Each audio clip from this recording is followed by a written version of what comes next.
Welcome and good evening to all of you to this, the WPT500 final table right here on Party Poker. And this evening, joining me, my co-com, a man from last week, Patrick Leonard. You're back. How are we doing, Pads? It's good to be back. I'm not sure what happened. My camera looks like I'm in the Matrix or something. It's gone green. I'm not sure what's going on there. But yeah, it's good to be.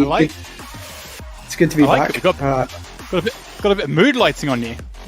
I know. This is it. It's interesting. I've got a few tables up this week, so I've loaded up the WPT side event, the 500 knockout, which is the same tournament we're watching today, but it's the knockout version, same 1 million guarantee. So if people are railing, maybe they want to jump in that as well. It's a very, very good tournament, so I'd recommend it. Yeah, fantastic. Just a carbon copy of this, as Pad says. Obviously, we'll be covering that final table next week, but of course, the final table of this evening is the thing we're going to focus on. And so, let's just take a look at some of that tournament information, because, Pads, it was another one that they hit the guarantee. And these party events, they're getting smashed. Yeah, did well. I think it hit the guarantee well in advance as well. I think I hit it 1 day early, which was a nice surprise for everybody. Yeah, and you see that Andrii Novak coming in with the chip lead. 1.211 million in the prize pool. Means first prize is 181,500. So just the casual 181,000 profit for the barn in this one. Obviously, they played down to the final table last night, Patrick. I was watching for a bit. It took them a long time. There was a lot going on. Obviously, with this kind of money on the line for smaller buy-ins, not surprising. You see the payout now, obviously 13.8. But interestingly, Patrick, not inexperienced final table. There's some players in the mix here. I don't know if you've had a chance to have a look yet, but. So I was watching. I was watching yesterday. Let's see now. Yeah. Brandon Adams, is that the Brandon Adams? Yeah, as far as I'm aware, it is. Yeah, it looks like it is. rolling back the years, jumping back in the mix. Someone who used to play like the super high stakes cash games, high stakes poker, that kind of thing. Right here in the mix. Yeah. Aaron Bean, someone who's got a lot of cashes in some big buy-in events. He's old school guy. He's an old school guy as well, right? I think he used to play. That's a lot. right. Yep. And then you've got the likes of Andrii Novak, who's got over nearly $3.5 million of online earnings. We got some players in here. We got definitely and Pedro as well. I looked Pedro. He looks very very handy player. I see obviously cashing in like 10Ks, 25Ks. Gives you an idea that not kind of the person, Patrick, you'd necessarily expect to have to clash with in one of these WPT 500s. But there we go. Yeah, I play a lot against both Pedro and Andrii, like every day when we're both grind. They're both regulars. They play a lot of volume. So it's nice to see them get into this stage. I think Lukas is a regular too. But it looks like a pretty good final table. A lot of mixed characters. It's not like we have Michael Adamo at another final table. You know, it's like it just shows that these tournaments are, you know, decent value. Let's say. Yeah. Oh yeah, for sure. I mean, there's always going to be some good players at the final. It's just the way it is. But we have a look, Pads, at how the seats have worked out. It seems like all the chips kind of congregating on the right-hand side of the table, and all the short stacks on the left. Yeah, interesting. As we join this one, Novak and Dylan. Not familiar with Dylan. We've not seen him around before. I see. Do you know which country he's from? Do we know? Or is that, New Zealand. Yeah, he's New Zealand. Okay. Minimal live earnings, but some reasonable online earnings. But certainly is chasing down his biggest ever score today with the 180k up top. As far as we're aware, of course, you never quite know. Yeah. But I do want to give one shout out, Patrick, because obviously everyone watching, welcome. First of all, good evening. Thanks for joining us. You'll be noticing we are down a man.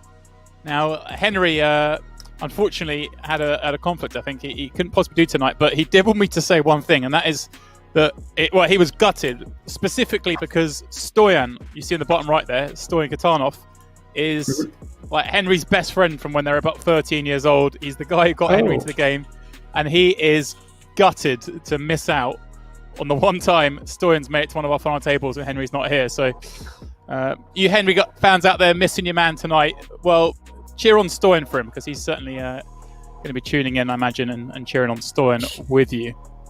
He's from England, sorry. Bulgarian. Oh, I didn't know Henry grew up in Bulgaria.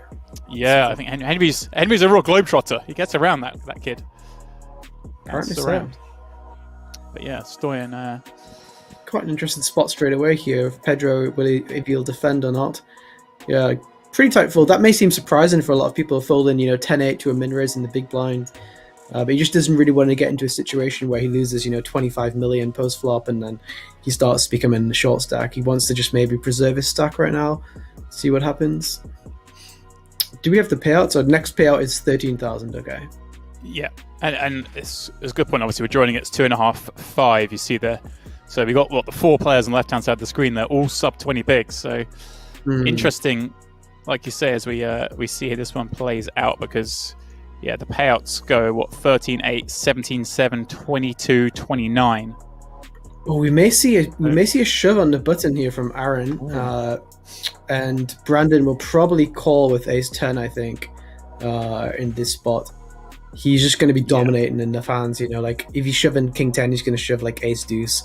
You dominate king-10, queen-10, jack-10, 9-10, ace-2, 3, 4, 5, 6, 7, 8, 9, so... A lot of combos you do really well against. He's probably inducing if he has ace king, ace queen. If he has jacks, queens, kings, or aces. So ace 10, you might beat like every hand in his range, kind of thing. So you're gonna have to gamble here. And Aaron, unfortunately, not to laugh at his demise, but he's left with 2 chips. It seems like.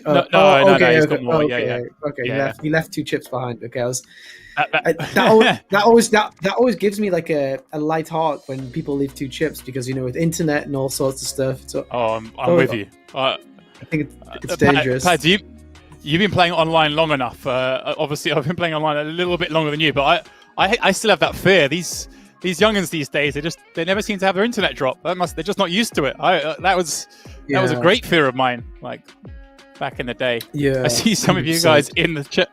in the chat asking about free rolls giveaways. There's all sorts to come this evening. We'll give you a little shout about that free roll though, because hey, that's the main thing. The WPT500 free roll is paying a WPT500 online seat and $500 in cash, I believe. And then I might be wrong on that. It reads a little funny.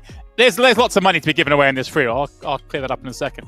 But WPT 500 free roll taking place on Party, of course. And I'll give you guys the password for that in a little bit. You're not getting it just yet. Registration. The tournament starts in an hour and 15 minutes. So I'm going to wait. Let you guys wait a minute. I see you beat me in there, Pads. I thought I was going to be first in, but you got me. First one in the mixer. Interesting. Yeah, Lucas folded. I thought Lucas may make like a wide open under the gun, and then it would have been interesting what happens. Oh well. So Dylan goes for the shove. Cool. It's just reasonable. I kind of prefer to free bet, I think, rather than to shove, because when you shove, he's never going to fold ace king, so you don't really achieve too much that way. He's probably never going to call ace queen or tens or nines. He's going to fold these hands, so you don't really achieve too much by shoving. You only get called by better hands. So I think I would have free bet non-all in, maybe tried to induce some action. Yeah, I'm with you there. But you know, it's shoving is still good. You know, it's just like, could free bet and be better? That's the only question. Like, it's not a bad play by any means. He's definitely make money that way. I see some of you you eagle-eyed people have noticed the passwords at the top of the screen. So there was me going to hold it back, Pads. But I'm going to let you guys in. It is J Dempsey. And no, I didn't set the password. Just before anyone starts accusing me of running out of ideas and trying to guess my passwords. They're not that simple. But please do, guys, head on over to Party Poker. Get registered. I see it's already beginning to fill up. Here we go. Everyone's getting in the mix. Yeah, the 500. Oh, and of course, I didn't mention that as of yet. Of course, you get money for knocking out Patrick as well. Patrick's first 3 buy-ins are worth a $22 day legend ticket. If you're fortunate enough to get on his table, go after him, guys. You get $22 straight off the bat. Good luck. I think I got knocked out 4 times last week, so congrats to those guys. Okay. Maybe 5. I cashed last week, Pads, and I cashed the one before that as well. So I'm 100% so far in the stream free rolls. Just throwing it out there.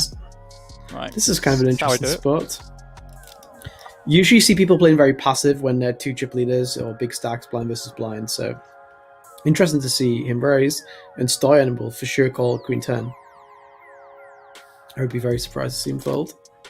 It does indeed call 6, 7, 8, couple of spades. Nothing for either, bar the gut shot, of course, for Stoyan. Yeah, not a bad flop for Stoyan. I think starting to bluff for Stoyan is good. You can make king queen fold, you can make ace queen fold, you can make queen jack fold. So you can definitely accomplish a lot by starting to bet. If he has ace 2, ace 3, ace 4, you're going to fold these out as well. Ace jack, you're going to fold out. Ace king, you're going to fold out. So definitely makes sense to start betting. He goes for a big bet. He goes for a very big bet, but gets it through. Good bluff. Nice pick up. Yeah, and I think I'm right in saying, Patrick, I think there's 1 point. Yeah, it must be 2. Let me get this right. Hang on. 1.1 billion chips in play. Does that sound right? I'm losing my mind here. Yeah. So you can see those chips on the right hand side. Right. Yeah, there's a lot of chips on that right hand side. This should just take it down. Oh, big blind will defend, I guess.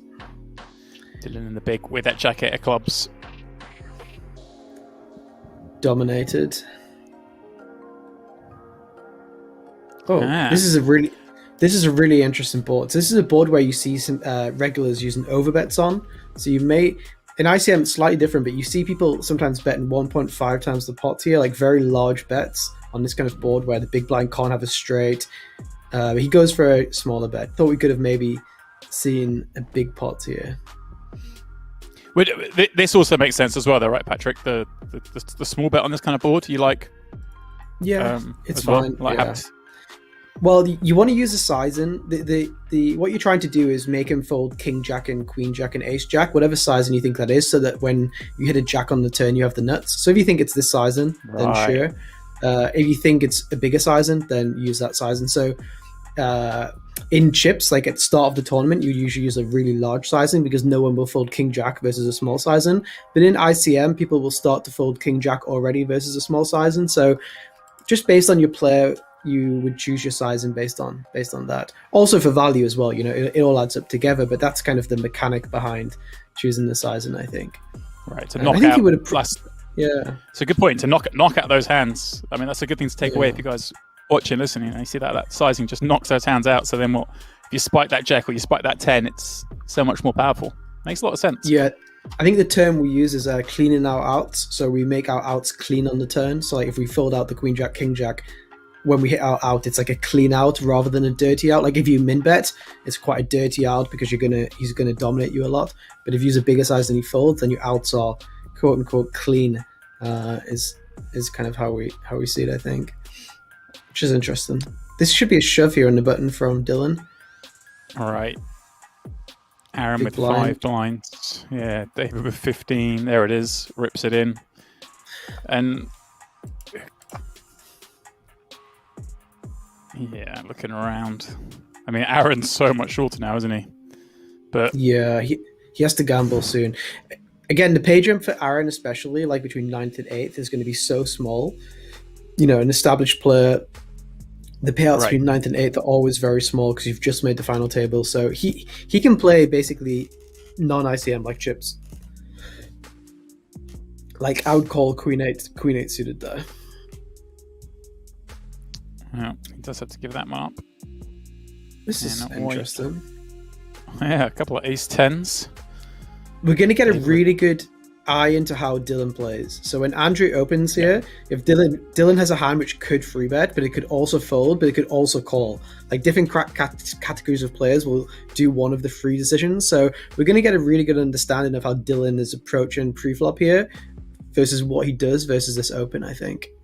So this will be very interesting to see. He folds. So that's, which is not bad. It's not all the options are fine. It's not like a powerhouse hand, but some people will always free bet. Some people will always call and some people will always fold. The ace 10 off, king, queen off, king, jack off. They're the kind of hands where you start to understand how people are approaching the final table, if that makes sense. Because if he has pocket eights, everyone calls. If he has pocket aces, everyone free bets typically. But it's these kind of middling hands where we can start getting an understanding of how the different players on the final table are playing, I think. And David, let's go the 2 5s as well here, Pads, with Aaron so short behind, just kind of probably feels not a lot of value in trying to get him through. It's funny you say that, Patrick, because we've also seen that 3-bet jam from Dylan as well, didn't we? With 27 bigs with the 2 queens rather than 3-betting. So, like you say, it kind of looks from those 2 hands, which obviously we can't be sure on, but very much looks like he's looking to ladder up some spots perhaps before getting involved. Definitely. What we know of his poker career, it would make a lot of sense. So yeah, and it's also the right thing to do. It's the right thing to do anyway. He has a stack size where he's tried. His goal of this tournament typically should be to kind of get to the top 3. This doesn't matter if you're Phil Ivey, if you're a local casino player from Newcastle, whatever it may be. Your goal when you have his stack size is to get into the top 3 places where the big money is, and then try to get to the first place then, rather than trying to win the tournament now. You can't win the tournament when there's 9 people left. Right. No, entirely. We'll see who he gets on. It is Aaron being the one under the most pressure at the moment. Yeah.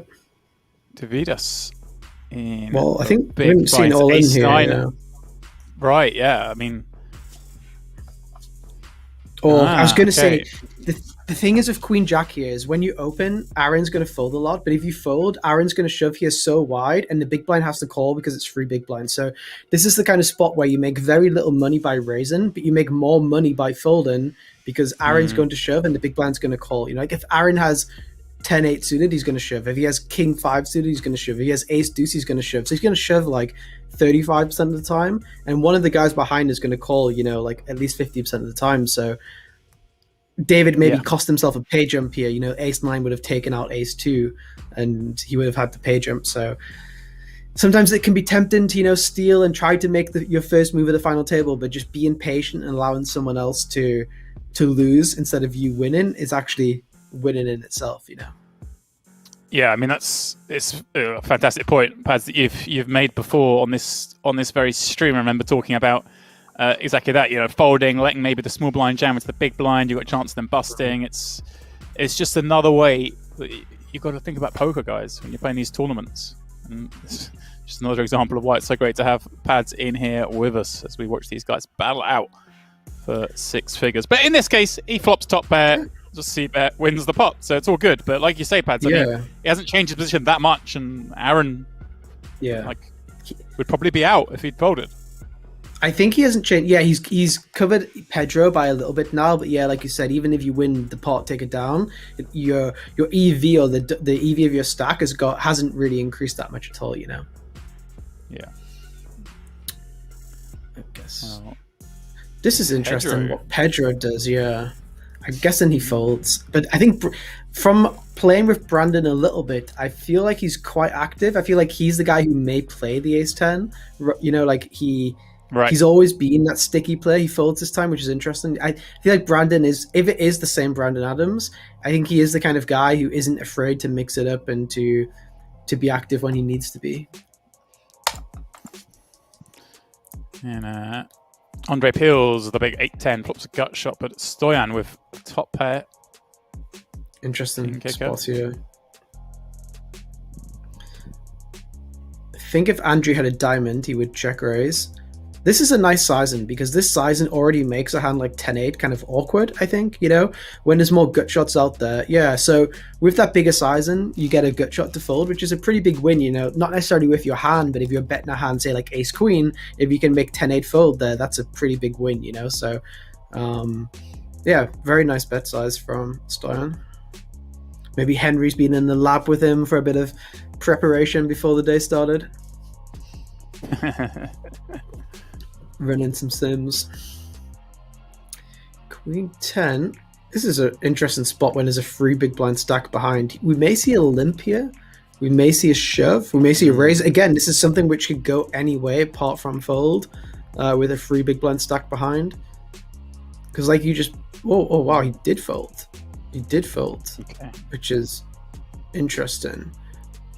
Again, like seeing just what people do in the first 2 orbits, 3 orbits, gives you a very telling look into how they play, because a lot of people go crazy in the first few orbits and just try to get active, but I kind of recommend first 3 or 4 orbits just play tight and see who's going wild, who's going tight, and then kind of then adjust your game plan. Because imagine he opened there and Andrii made like a really aggressive shove in the small blind, but then he watches the stream back in 10 minutes and sees that he folded queen 10 last time on the button. You start to realize that your shove is very bad, so just being patient in these really good structures on party poker, WPT, etc., I think is so crucial to then being able to formulate a plan of, okay, how am I going to win this tournament, And it's funny you said that, Paz, because I was going to say, like, in a tournament like this especially, I guess it makes even more sense to watch the stream if you're on the funnel table, as opposed to like the high rollers. Everyone knows everyone plays, you don't gain that much, but like you said, you get that insight. But yeah, you even throw on there, you get the insight in everyone else's plays, but he almost, like you say, gets to build a bit of an image right now, because now when he raises in a similar spot later, people are like, well, hang on a second, this guy folded queen 10, so it's almost like advertising in a new way. People used to advertise by raising and showing junk. Now you fold a good hand, but it's on stream and everyone's going to see it. It's a different way of advertising it. Some people actually ace 10 he just folded here as well. Like he's definitely playing on the tighter side. And this is going to be telling, especially raising into maybe the Dylan's big blind, who's played like quite tight so far, like maybe it's a good spot to actually steal here in the cutoff with ace 10, because you're raising into his big blind, not like a damo who's going to free bet you with king deuce off or whatever. Well, peels once more, Dylan from the big blind, and once more flops top pair against Andrei, 2 for 2. A little different texture this time though. The 8-3-4 rainbow is a little drier than this jack 8-6 couple of hearts. Yeah, you may see this hand bluff for free streets ace 5 off. It goes for a check, which is kind of surprising. I would have went for a c bet here. You can fold out ace 9, you can fold out ace 10, you can fold out ace 7, you can fold out king queen, king 10. Lots of hands which are going to either be beating you already or maybe bluff you on the turn. Like let's say he has a hand like king 10, he's going to bluff now, whereas he would have folded the flop. Your ace is live, you have backdoor straight draw, you connect a little bit with 5-6 suited, 5-7 suited, stuff like this. I think Dylan has a value bet now after it's checked 4 times. And what sort of size are you thinking here, Pat? Right. A small size, and we're value betting as wide as a jack, and also the in position player can also have a 6 potentially and play it this way. Check back the flop. It's not like out of the question for him to raise a 6, check back the flop, not one to get check raised on a really wet texture. Last time he c-bet on 8-4-3, Dylan went for a check raise on the flop with jack 8. So maybe Andrew feels like Dylan's a kind of player who check raises a lot for information, or bluffs a lot versus c-bets or something. So he might be passive with his bottom pair pretty often there, like he was passive with an ace high, which is a similar hand class. This is actually interesting. Yeah, I don't think the big blind can fold for 2.5 big blinds. 7. Yeah. If it was slightly more, you can make some pretty tight folds here. But yeah, I think he's gonna have to flick this one in. Just getting such a good price. Just flick it in. Especially makes a lot of sense. Chance to knock someone out. Yeah, especially because Aaron's going to be big blind next hand. He kind of has to shove here quite wide. Like if he has king 5, he might have to just shove, try to get one through before the big blind eats him up. So David is really tanking it. If Aaron can get this through, that would be huge, but he doesn't. Oh, he doesn't. He has to fade a lot of outs on the turn, but that's what he does. Aaron Bean with the double back to 33 mil, still by far and away the shortest. But Pads, a little lifeline. He has the tiny amount of fold equity now. It's a start. 100%, yeah. I mean, I feel like Aaron's going to spin it up. That's my read. I'm not sure about yours, but I think Aaron may spin this one up. And Pads, Pedro under the gun here with 16 blinds. I mean, ace king. Like he's obviously gone for 11. Is there 2 options there? Can you just open rip? I mean, are you open light at all ever here? I would have no shoves here. I would just have raises non-all-in. So it's just a little bit too much for 16 big blinds. I would have some raise folds for sure. King queen offsuit, ace jack offsuit, ace 10 offsuits. They're like value raises. It's not like you're bluffing. Like you have the best hand. Most likely you're raising for value. If someone calls, you're in a very good spot. But if someone free bets, then you can just let it go. It's Brandon Adams with ace king this time, and it's Lukas Wimmer with ace queen. Very similar situation. I think he'll just call. Like if you get it in with ace queen here, you're never going to get it in against ace jack. You're never going to get it in against ace 10 or king queen. So I would be very surprised if he does anything but call, but you never know. Free bet fold? Don't think so. Free bet call? Definitely not. Shove is too much, I think. Yeah. Oh, he folds. Yeah, that's a good fold. Like it's a fine fold. Like I don't think it's bad.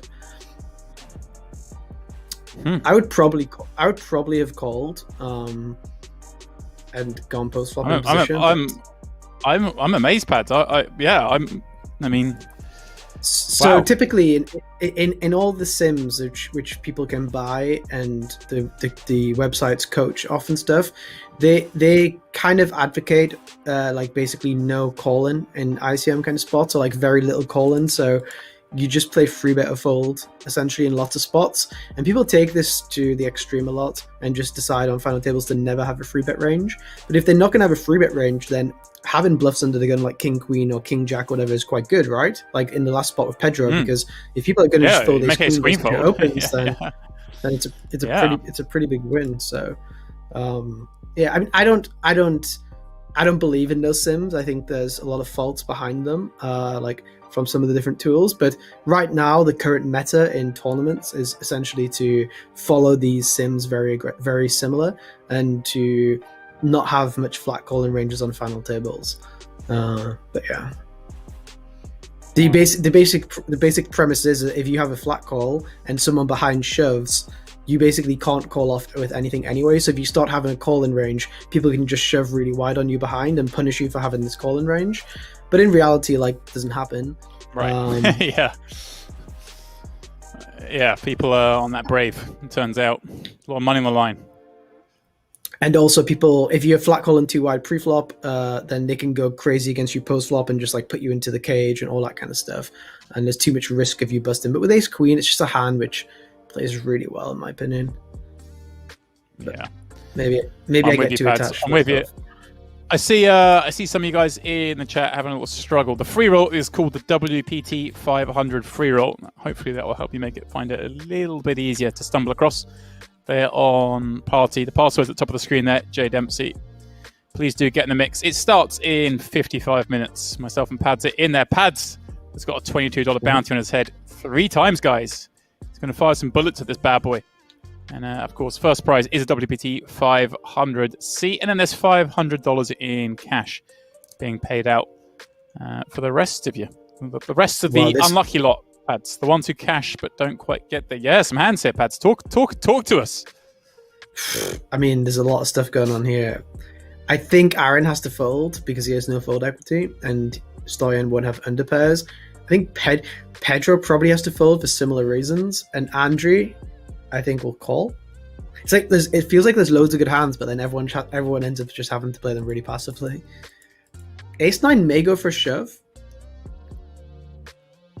He may go for a shove, pick up 23 million. I think Stoyan's opening very wide, won't call off wide. Your 9 is not so great to have here. Yeah, he shoves. Interesting. Right, because you want your opponent to have a hand like 9-10 suited, right, Pads? So the 9 kind of works against you, although in this case... yeah. Nice. Good pickup for Pedro. It's nice. And he makes Andrii fold ace queen in the big blind, you know, which is like a powerhouse. So, yeah, David and Aaron are going to be. Well, ace jack is actually quite close here. You could even make an argument for folding here for like 13 big blinds. It's not going to make much money shoving, but because he opened queen jack previously, I expected him to go with this hand. And ace king just has to go with it, and he's going to be quite happy to be against ace jack. And Aaron's spin up. You called it. He needs to fade a spade or a jack. He does just that. And there we go. Pat, he's back. Aaron Bean with 80 mil. David now the shortest, down to that 30 million stack. He was down to 12 trading. Million. It's quite a spin up. It's like stage 1 and stage 2 complete, Pads. There's a few more to go if he wants to get stage 8. I mean, he's 8x the stack. You know, like stage 8's done. It's big. King 8 raise. This will tell us a lot about Lucas's approach as well. If he folds really quickly, then yeah, he's just not interested or even thinking about. You know, a lot of people will either free bet or maybe like tank and think about free betting. I think if you don't tank and you just instantly fold, when Andrii watches the stream back, he's going to realize that it's not really even in Lucas's like consideration to go after him. So he's going to open maybe wider in the future, if that makes sense. So I'm not suggesting for people to tank and take a long time, but taking more than a couple of seconds in those kind of button versus small blind spots, whatever, especially when there's a stream on, I think is going to be quite good because it's going to tell a lot about it's not like he randomized in 2 seconds and then folded, you know, it's like most likely he just decided to stay away kind of thing.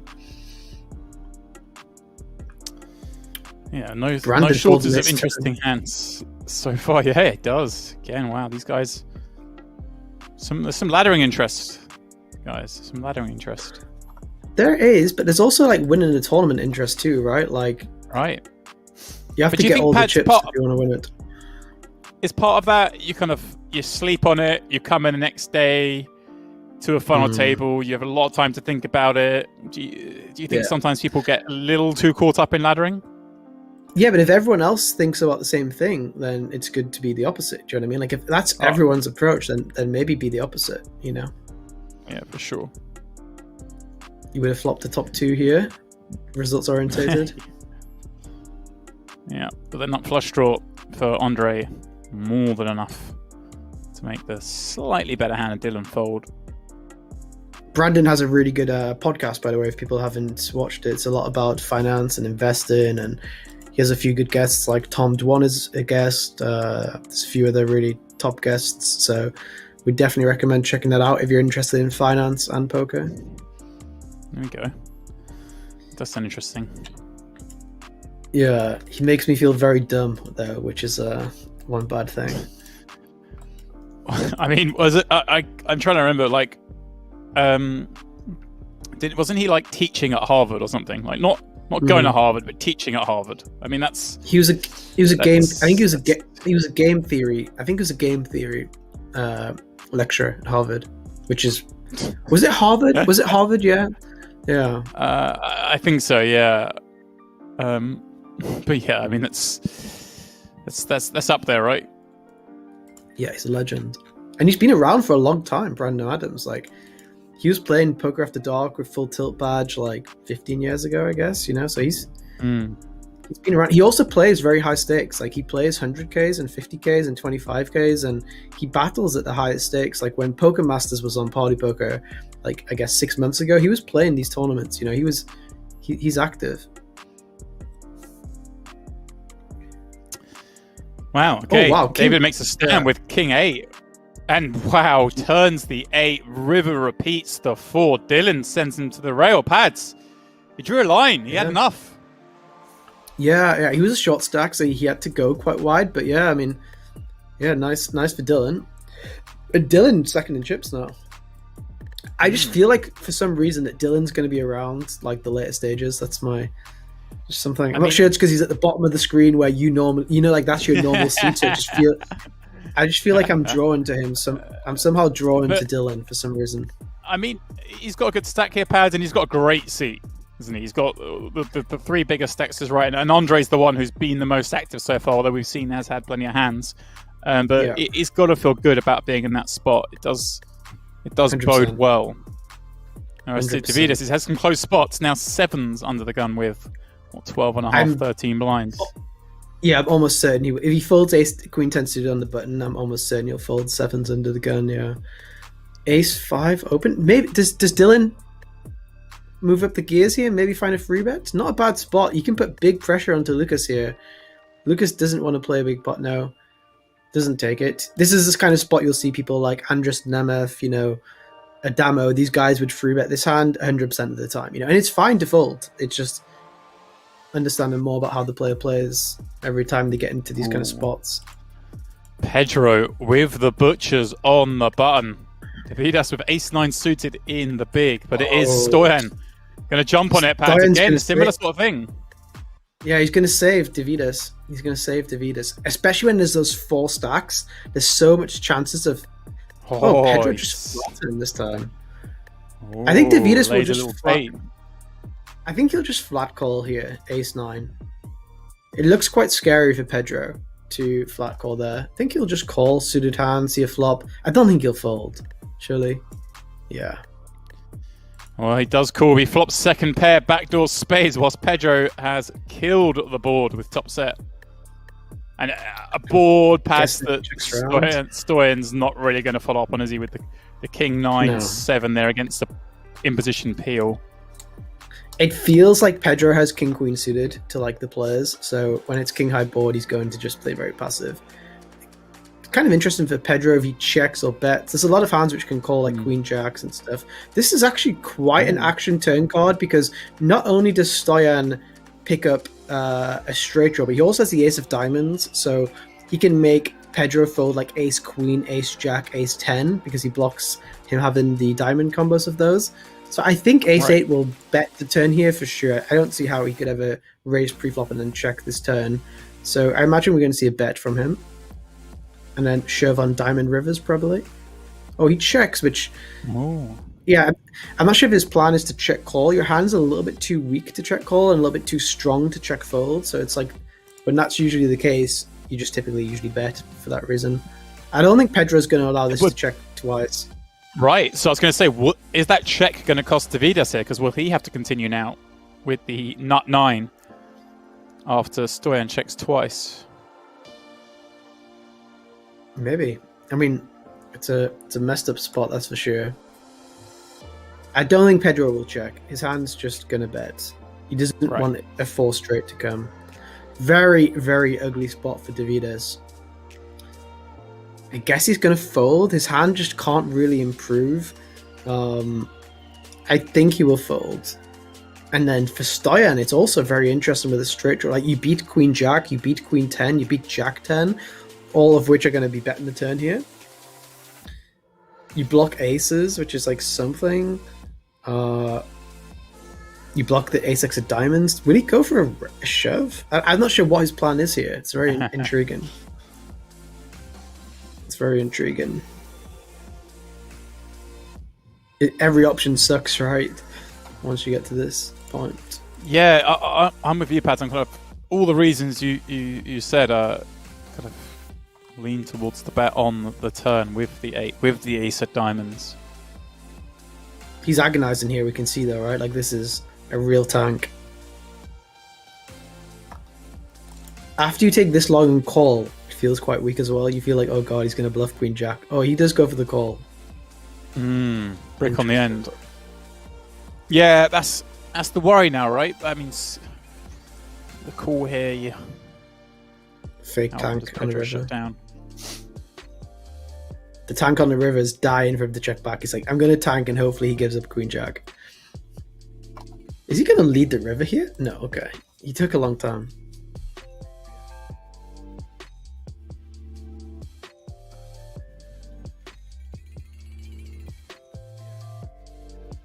Pedro obviously going to shove. It's actually not a bad spot to bet non-all-in, like bet 30 million.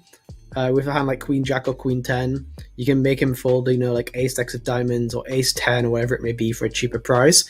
And you can also value bet like somewhat thinner and also keep your tournament alive when you somehow beat. So you could go for a non-all-in bet as well. But he goes for the all-in, which is completely standard as well. And Stoyan's thinking about it. Surely he's not going to put it in. The ace of diamonds is nice because Pedro won't bluff with the ace of diamonds in his hand because he wants Stoyan to have the ace of diamonds. Okay, he folds. But that could have been a hero call for the ages for sure. Oh, wow. Pedro up to 140. Stoyan now gets the kings. Deividas got queens. Dylan's got ace-king suited. Pads. I think what's going to happen here? It's going to be carnage. Ace-king might just shove. He the way that he's been playing. Right. I don't think he's the kind of guy to flat call ace-king. So he may just ship this one in. He 3-bet rip 30 effective with queens. This ace-king goes for a smaller 3-bet. All right. Now what does Deividas do? Well, we just got to go with this. Right? We got 8 blinds. Stoyan's queens. What am I supposed to do? And now Dylan's not going to be able to call this one off, I don't think, after the 2 all-ins. Because Stoyan's never going to shove ace-queen here, so you're always against a pair or ace-king. Yeah, Stoyan is going to have to shove here. There's no other option. Your hand is just way too strong. And I think Dylan's just going to fold, but he's going to hate his life. There's not many clubs out, and there's also only 1 dead ace, so, I feel like he maybe wins. He's gone the different way. Last time 3-bet jammed in a very similar spot, although he was the shorter stack. Now he covers Stoyan, went for the smaller sizing, and it may allow him to get away from this. Yeah. He's quite deep with that. Oh wow, he snap calls. Well, flops quads for Deividas. The flush for Dylan. We lose Stoyan. Wow. We lose Stoyan, but Deividas with the triple up. Dylan makes profit, but Stoyan gone. That was 460 million chip pots. That's unbelievable. Wow. And I don't think there was a snap. I think that'd have been the max tank used, and then there's sometimes you get the little glitch with the replay where if there's a max tank used, then it shows up as instant. Because there's no way he's snapping that, is it? It was a tank down, I hate life call. Yeah. Wow. Maybe. Wow, that is crazy. And like I said, Deividas is laughing. Yeah, Jesus. I mean, everyone on the table is buzzing, basically, right? Apart from Stoyan. Like, everyone either got a ladder, Dylan chipped up, and Deividas, over tripled up. So, oh wow. Brandon Adams has been given the ace-10 offsuit again. he's been given this a lot of times. I think he's going to raise non-all-in. I think that's the play. Because when you raise, it's not like Andrii can just shove, because, Andrii would be shoving like 50 big blinds effective. So you can kind of use their stacks against each other to raise non-all-in here, I think. King's going to I'm still getting over that hand. But I'm still getting over what we just saw. I mean, how Deividas there, he sees it, he sort of calls off all in pre-flop and then sees it go jam, call behind, feels sick with the 2 queens, but then you're just screaming for a queen in your head. You're on the final table, come on, just give me a queen. 2 of them pop out on the flop, just flops the quads. And then he still manages to get a ladder pad somehow. He flops the quads and then the ace-king runs down the kings. Amazing stuff. Unbelievable. What a start we've had this evening. Another opportunity to raise non-all-in here. Be interesting. No, he doesn't take it. Jack 10 is quite interesting. Oh, he folds. So this is also telling us about Lukas, right? He's playing quite tight. Jack 10, quite a nice hand to steal on the button. But what he says is, okay, I'm going to fold. Dylan's going to shove any 2 into Aaron. And Aaron's the shortest stack, so he has to call off quite wide. Dylan should definitely be shoving here. 7-5. Yeah, very good shove. And I guess we're going to see a fold. Good fold from Lukas. Seems smart guy. He's from Austria or Germany. Is that correct, Lukas? Austria, I believe. Yeah. Nice. Yeah, it's always hard to find. It's always hard to find out about their antics. The Germans and the Austrians. They seem to be missing from the Hendem of lot pads. Yeah.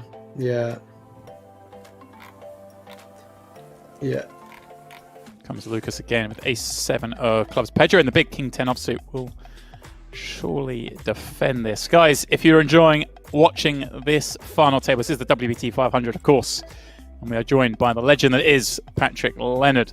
We have our free roll going, but it's not the only thing we're giving away tonight. We, of course, as always, will be giving out 10 of those $11 tickets every single hour on the hour. All you have to do to be in with a chance of winning one is click the follow button right here on Twitch. So please do go ahead and do that. And who knows, maybe you'll be getting your $11 ticket, spin it up into next week's WPT500 knockout, and it could be you fighting it out for 6 figures on our stream. Pads is playing it right now, though, so you've got to be careful. Oh, hello. Hello, Pedro with the 3-bet from the big blind with King 10 offsuit pads. Yeah, Pedro loves the big blind 3-bet. I'm familiar with that. I think it's a good spot. You can make him fold King Jack and King Queen when you 3-bet King 10.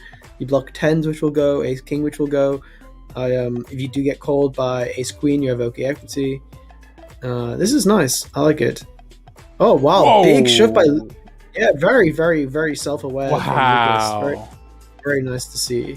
And, Paz, you said you've played with both of these two a fair amount, right? So, obviously, it stands to reason that Lukas is aware of what exactly you said, that Pedro likes to 3-bet out the big blind a lot, and said, well, you know what? I'm just going to drop it on the first time. I played a lot of Pedro and Andrii, not so much Lukas, but I actually I just saw now that Lukas beat me heads up in a WPT event last year. I just searched his name, and in the 2:15 7 max WPT event, Lukas beat me heads up. So I can't remember that. So he didn't do anything crazy, like he wasn't like going wild or anything. So he must just be like a very solid player. So that's interesting to see. If he beat you heads up, he's going to be one of the best players in the world, right? That's the way it works. I'm terrible. I'm terrible heads up for sure. So yeah, this is he's been. It's good to see that he's been playing WPT events for basically years. I guess like it seems like he's quite popular with them. Yeah, he has a trophy already. Yeah. Adjust the dynamic again slightly here. That pickup. Lukas, Andrii, and Dylan all over 200 mil, all sat together. Aaron being the shortest, just slipping below 10 blinds. So Lukas is going to try and get one through here. I guess it will get through. Can't see anybody calling here. Right, Deividas has been pretty snug, hasn't he? Although, obviously, a lot more chips courtesy of that triple up. Very bad hand, though, the 10-5.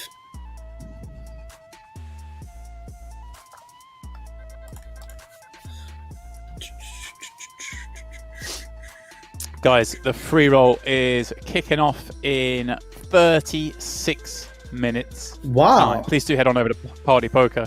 Oh, hello. Here we go. This is it. Brilliant. Using the image pads. We're talking he's made a lot of folds. Made some of those folds on the button. Now he clicks out a 3-bet. You're going to believe him, right? If you were playing this tournament and you'd watch the hands on repeat, you'd seen him make a couple of folds, and then you saw that 3-bet, you'd be throwing away a lot of good hands, wouldn't you? Yeah, 100%.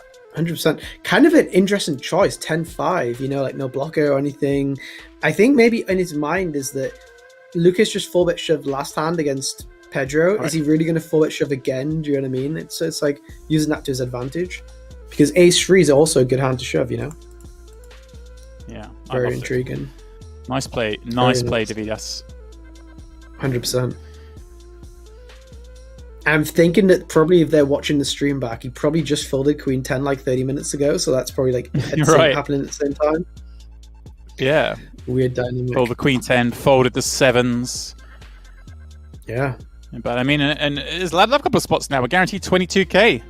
We're up from 13 to start the day up to 22. Remember, this is a $500 buy-in event, so we're talking big money here for the buy-ins. We're talking big money in any buy-in event, but certainly big tournament. This event. Big tournament. How many total runners is this then? My maths is not so great. It's like 2,400 or something? 2,000. Yeah, I guess so. What was it? 1211, I think, the prize pool. It's crazy. That's a massive field. Massive field. Yeah, so 2,422, it looks like. I came somewhat, not deep. I came like, I think, 150. Oh, yeah? 120. That's deep enough. That's a sweat. Well, depends how many bullets you had. Oh. No, I think it was actually my first bullet, surprisingly. But yeah, it was a nice tournament though. It just felt nice all the way throughout. A lot of action, not a tight tournament. Everyone seemed to be playing crazy. That's what I was kind of picking up. This is an interesting spot. Good turn card for the Razor, but good turn card in reality for Lukas. Yes, potential fun spot here. Dylan does pick up a gut shot, but like you say, it's certainly a card that's supposed to favour him. Yep. I would be shocked if we don't see a double barrel here from Dylan. Shocked. Big bet. I like it. I like it. I like it a lot. Lukas in a kind of a weird spot. You know, it's so much of his stack. And I think Dylan has to triple this one off. Having no club, no ace in your hand, no 4, no 5. I think he may have to triple this one off because Lukas is going to have, you know, like ace 5 of clubs, ace 4 of clubs, ace 10 of clubs, ace jack of clubs, ace 2 of clubs, queen x of clubs. So there's a lot of hands which are going to call, fold. So Dylan has a pretty nice hand to triple barrel the river with here. He also blocks king jack of hearts, which is a king x hand, which may have called the flop. King 9 of hearts might have called the flop with an what? Whoa. That was crazy. That was a crazy fold. You even beat like ace jack, ace 10, dominate these hands, stuff like this. Right. He had a pair plus a flush draw. Yeah, that's wild. That's a wild fold. Again though, Patrick, it's just there's a lot of money at stake here. He sees those 3 short stacks on the left. If he's watching the stream, up to now, he's seen Dylan play pretty snug. Dylan's folded some hands that he could have 3-bet with. He's just played solid. The ace also blocks some bluffs. You know, like he blocks in position having ace 10 with the club, ace jack with the club. The problem is it's such a good turn card for the imposition player that he's going to bluff here so often, I think. And also, even though there's some short stacks, even if you say, okay, I'm going to call and always fold unless I river a flush, and I'm still going to be left with more chips than three of the 5 guys, you're still going to be 3rd in chips or 4th in chips, you know? So he's still 4th in chips now. Like Lukas is 4th in chips. If he called and then folded the river, he would still be 4th in chips. If he called and hit the river, he'd be chip leader, you know? So like risk reward wise, even though you want to be careful, I still think that's a spot to maybe gamble and see a river, you know? Yeah, I wonder if he did the. I wonder if he did the rabbit. I wonder if he did the rabbit hunt or not to see. If he I couldn't do that to myself, Pads. No, that is not one you want to watch. I don't think. Whoa, Dylan coming out with the check raise. Got six. Got a heart, Pads. Yeah. Wow, this is a brave call from the 4 as well, because it's a board texture where his bluffs might keep on barreling. Right, and some of those bluffs could be backdoor clubs. There's and more potential here. And you never have him absolutely demolished. You know, like he always has like 2 overs and backdoor flush draw, straight draw. Oh, I believe this is going to go check. Give it up on that specific turn. Obviously, he's got a gut shot. He's got 2 overs. Everything's live. I say he's got 2 overs. He's obviously got 2 overs to the 4 that we can see, not 2 overs in reality. The 7. Right. It's a good card for him. He has a lot of 6, 7, 7, 6. 6, 7, 7, 6 is the same. 8, 6, 7, 6. Those kind of hands. 7 of hearts, 10. You know, like he has 10, 6. He can have 10, 7. So this interacts a lot with his bluffs. So because of that, it's good to bluff the river with the. I mean, I don't think we want to show down 10, 6, but it's okay. Queen 4 is surely going to check now. Yeah. Okay. Rabbits. Out of the hat. The cat's out the bag, even. The guys are going to lie. They're going to look at the history there. Going to look, what did Dylan have on that hand? Oh, the 10-6. Okay, all right. Yeah. Lucas is probably going, wow, why did I fold the last hand? But there we go. He's got dealt 2-8s on the button for this one. Deividas, King 8 suited in the hijack. Dylan, Jack 9 of clubs in the small. See some more action here. We've not been light on action so far. But these guys are putting on a show for us here at WPT500 final table. 100%. This is interesting. I think Lucas is calling, and Dylan's been really stepping things up. You may see a squeeze. Like Jack 9's not a completely outrageous hand to squeeze with. I mean, is he going to squeeze after the last hand, or do you think that he may be in his mind? He goes, well, they're not going to think I'm bluffing now. Yeah, maybe. Yeah, who knows? He calls. Let's go for the peel. All right. In the small blind. This is something you don't see often because you're usually dominated by Queen Jack, King Jack, right. Ace Jack. This might check through though, I think. Like King 8 a bit weak to bet, maybe. Yeah. Pocket 8's definitely gonna check. What's the action turn card we want here? Like there's not really. Oh, an 8 wouldn't be a miss. Yeah. 8 would be carnage, but the 4 of spades gives Deividas a little warmer feeling inside. Turning the flush to go with his top pair. Dylan still just the gut shot. Lucas the under pair. If Dylan goes for it, it's interesting because Dylan was folding, the ace 10 and stuff before. Do you remember those times? And I was like, oh, like really careful player, and now he's just exploded. I hope I didn't induce that. If he's watching. Well, I think partly, Pads, it was just stack size. Andrii was the one doing opening. He folded the ace 10. He was covered when he had the queens. He just threw it rip for like 28 blinds. Ever since he's covered these guys, he's been far more willing to get involved. So just obviously playing 100%. A very ICM-aware sort of strategy. And wow. Interesting. Gets there on the end after checking once more. Jack 9 might just bluff, just thinking, like no one's shown much interest here. He can represent King Queen, King Jack. Yeah, this is not surprising to me to see.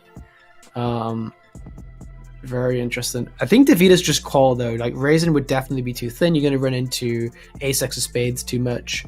You even block the king. Like if you have right.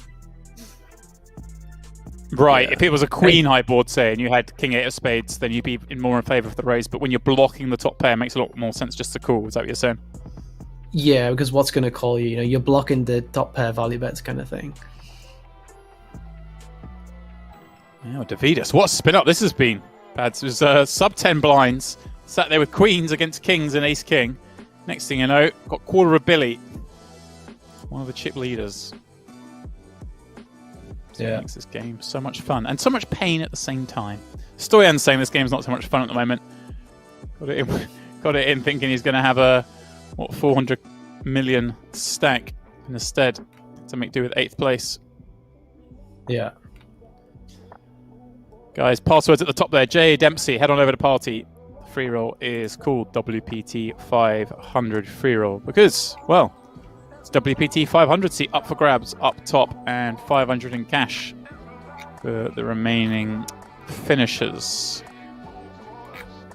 I mean, pads are in there. If you're not pads out, you get a bonus $22 Legends ticket. I'm trying to go too fast here. $22 ticket if you're not pads out. The first 3 people who do so, because it's a hybrid. It's a rebuy free roll. You can buy back in for $1 a go. Just be careful out there. You know, you got to be careful with these free rolls pads. I cashed it a couple of weeks ago and lost money. It's not good news. Really? That's funny. They got me. Aaron, ace, deuce is going to rip from the button. Pedro with deuces in the small. Not much he can do. And Brandon Adams is going to go up the 8-4. Aaron gets a key one through there. Gets himself even with Brandon. Yeah. So, Pads, what are you playing on the side? You were talking, obviously, we got all the side events going off in the WPT 500 at the moment. You're playing, of course, the knockout for next week. But what else are we in? Yeah. I'm also in the Tuesday, the Tuesday 500, which is like basically like the Super Tuesday that people may know from PokerStars, but it's like half the price. It's half the price. It's $500 and it's a 100K guarantee, which is pretty nice. 100K guarantee for 500 is pretty nice. 200 runners. Yeah, I think I made a tweet about this last week that basically the Super Tuesday was always like one of the most favorite tournaments for everybody. And I think last week PokerStars, this is not like talking down or anything, but PokerStars Super Tuesday I think had like 30 runners or something, 35 runners, and now Party Pokers have 200. Even though it's like half the price, fair enough, but still nice to see, you know, that Party are really fighting on those kind of fronts and putting on, you know, really good tournaments, satelliting in, you know, dozens of players for every big tournament. So yeah, just I thought I would play that as well and kind of support it because I think it's nice to see these tournaments do well, especially because it's a it's a vanilla, you know, like vanilla's. It's nice to support vanilla tournaments, I think. For sure. Andrii raised them 7-3. Yeah, so nice. Deividas just trying to catch his breath, really. In action once more. Wow, flops the double gut shot with the nut flush draw whilst Andrii flops top and bottom. Pads, what's going on? These are not highlights, guys. You are watching this live on delay, of course, but we are watching every single hand. This is you could be forgiven for thinking that's not the case. 100%.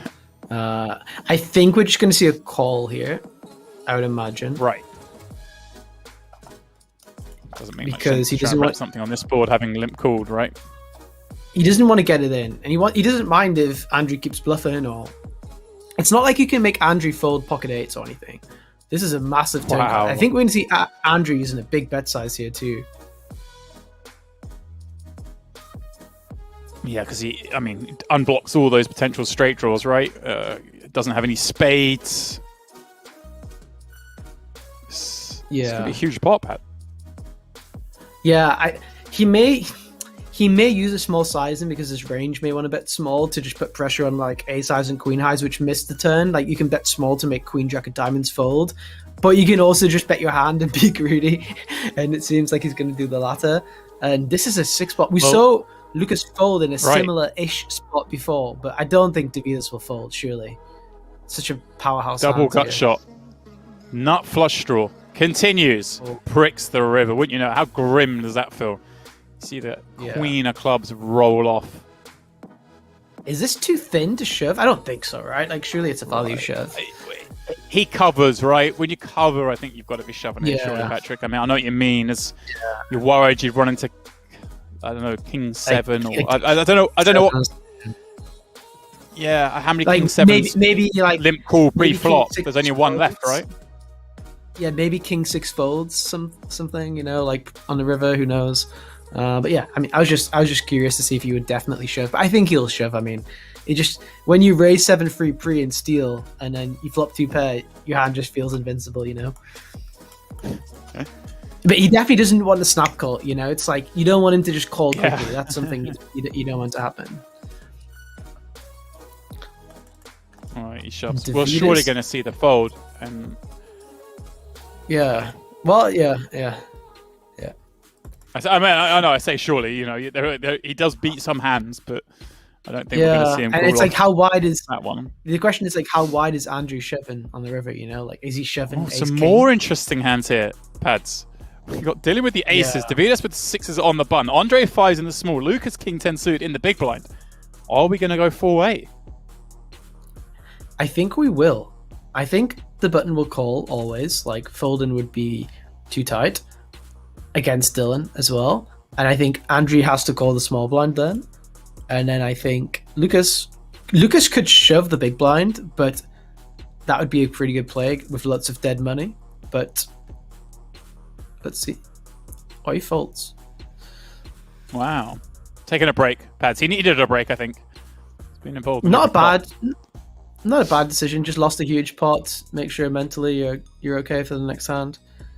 Not a bad spot to shove for Lukas, honestly. A lot of dead money. Your hand plays really good. Winning 35 million is pretty nice. Dylan's been very loose. Andrii's going to flat call very wide against Dylan. You can fold out King Queen and King Jack. Ooh. I mean, Pads, Lukas went for the check call, check fold a few minutes ago.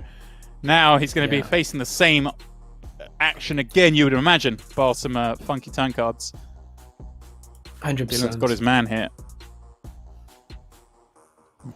Size-wise on King 9-4 with the small blind peel. I mean, small blind's supposed to connect this board a reasonable amount, right? Yeah, like they either connect or they completely miss. So they either have like, the Queen Jacks, the King Tens, right, or they have like Ace 5 of like clubs and pocket fives with no heart. So like it's a kind of board where they either hit or they miss, which sounds kind of silly, but you can just bet a small size in for what you're trying to achieve. Like if you're bluffing with say Jack 10, you don't need to bet big. Right. Lukas will just call here, yeah. He could lead the turn potentially because he may have some 9x and he slows the action down. He could maybe bet, 10% pot. He can still get called from hands like Ace Queen and Ace Jack, which beat all the bluffs. He stops, Dylan just blasted off into him. You stop King Queen. You almost slow a king down by leading, whereas if you check, aces and king are probably going to start betting a bigger size in, whereas if you bet yourself you're 8 million, aces probably doesn't raise, probably thinks it's way ahead, way behind, and now you face this 35 million, and this is an ugly spot with King 10. Yep. Just like before, Lukas facing a bigger bet on the turn. Yeah, it's going to be a horrible river spot, Pads. I don't think he's going to get to the river, is my read. But wow, okay. Because he calls. Yeah. I mean, once you call the turn,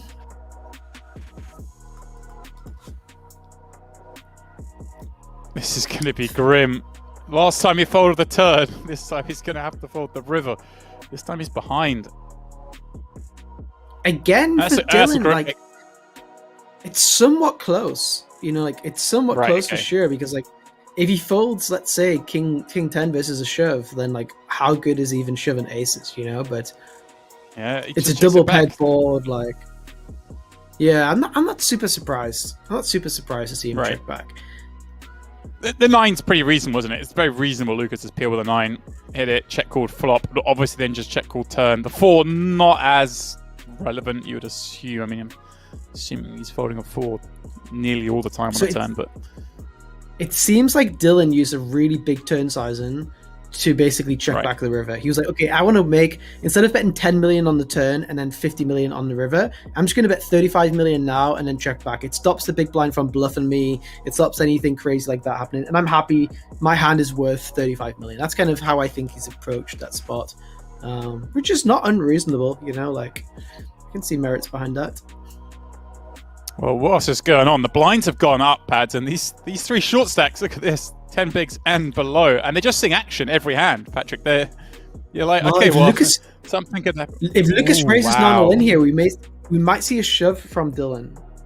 If Lukas goes for a min raise instead of a shove, I'm fearful that Lukas will shove here instead of min raising. I think min raising is definitely good because you allow the small blind to shove on you with hands you dominate. He goes to the shove. Doesn't allow himself to double up, the chance to double up here.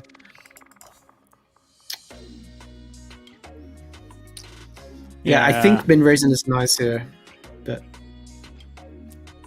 But again, you see the 3 short stacks, you're thinking, well, hang on, I just I don't want anything yucky happening. It's just but the hands that you're going to be against are going to be ace-x. You know, like Dylan's going to shove ace-4. He's not going to shove like 6-7 suited. Do you know what I mean? So like when he does get it in with a wider range, you usually have like 60% equity or 70% equity against that range. You know, which is pretty nice. But yeah, I understand. Also, it's tough.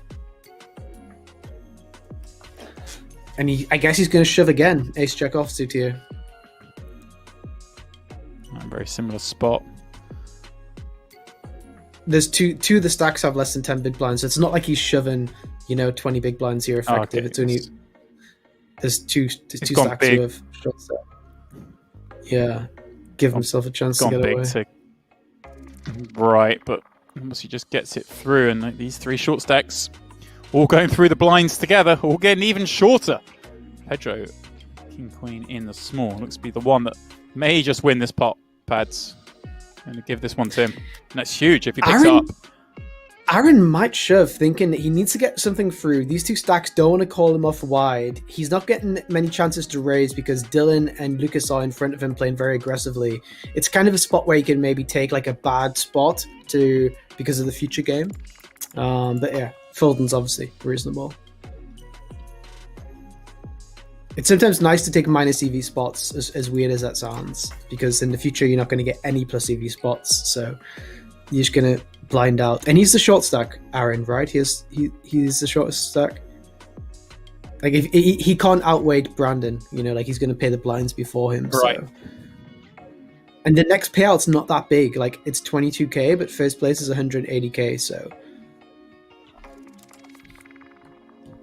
Yeah, it's. 22k from 500 is fantastic. Let's go. Let's try and get 6 figures. Let's get up to 180. Yeah, and the guys already have a bunch of money locked up. Do you know what I mean? Like it's not like it's 22k or 0. It's like it's 15k or 22k. All right. I'm assuming Brandon's going to shove here. 6 big blinds, suited queen. It does.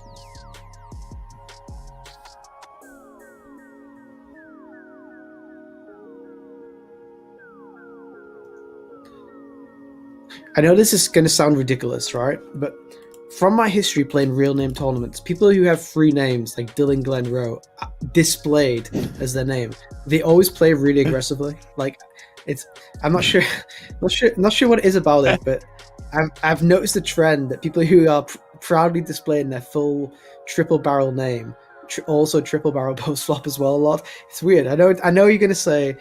I know you're going to say I'm crazy, but I'm telling you. It's the old. Watch out for this plane. Well, isn't the old thing that like assassins always seem to have 3 names? Like oh really? I didn't. John Wilkes Booth, like John Wilkes Booth, Lee Harvey Oswald, all those. Wow. It's always a thing. Like so, maybe there are just like assassins in the making. Like Jesus, I didn't know about that. Interesting. Yeah, honestly, there's some others as well. I know it's a weird thing. If you have someone at your table with all 3 names displayed, watch out for them. I'm telling you, they're dangerous. They're bluffing a lot. Yeah, someone's saying in the chat that the Brazilians have 6 names and play crazy. So maybe there's something in it.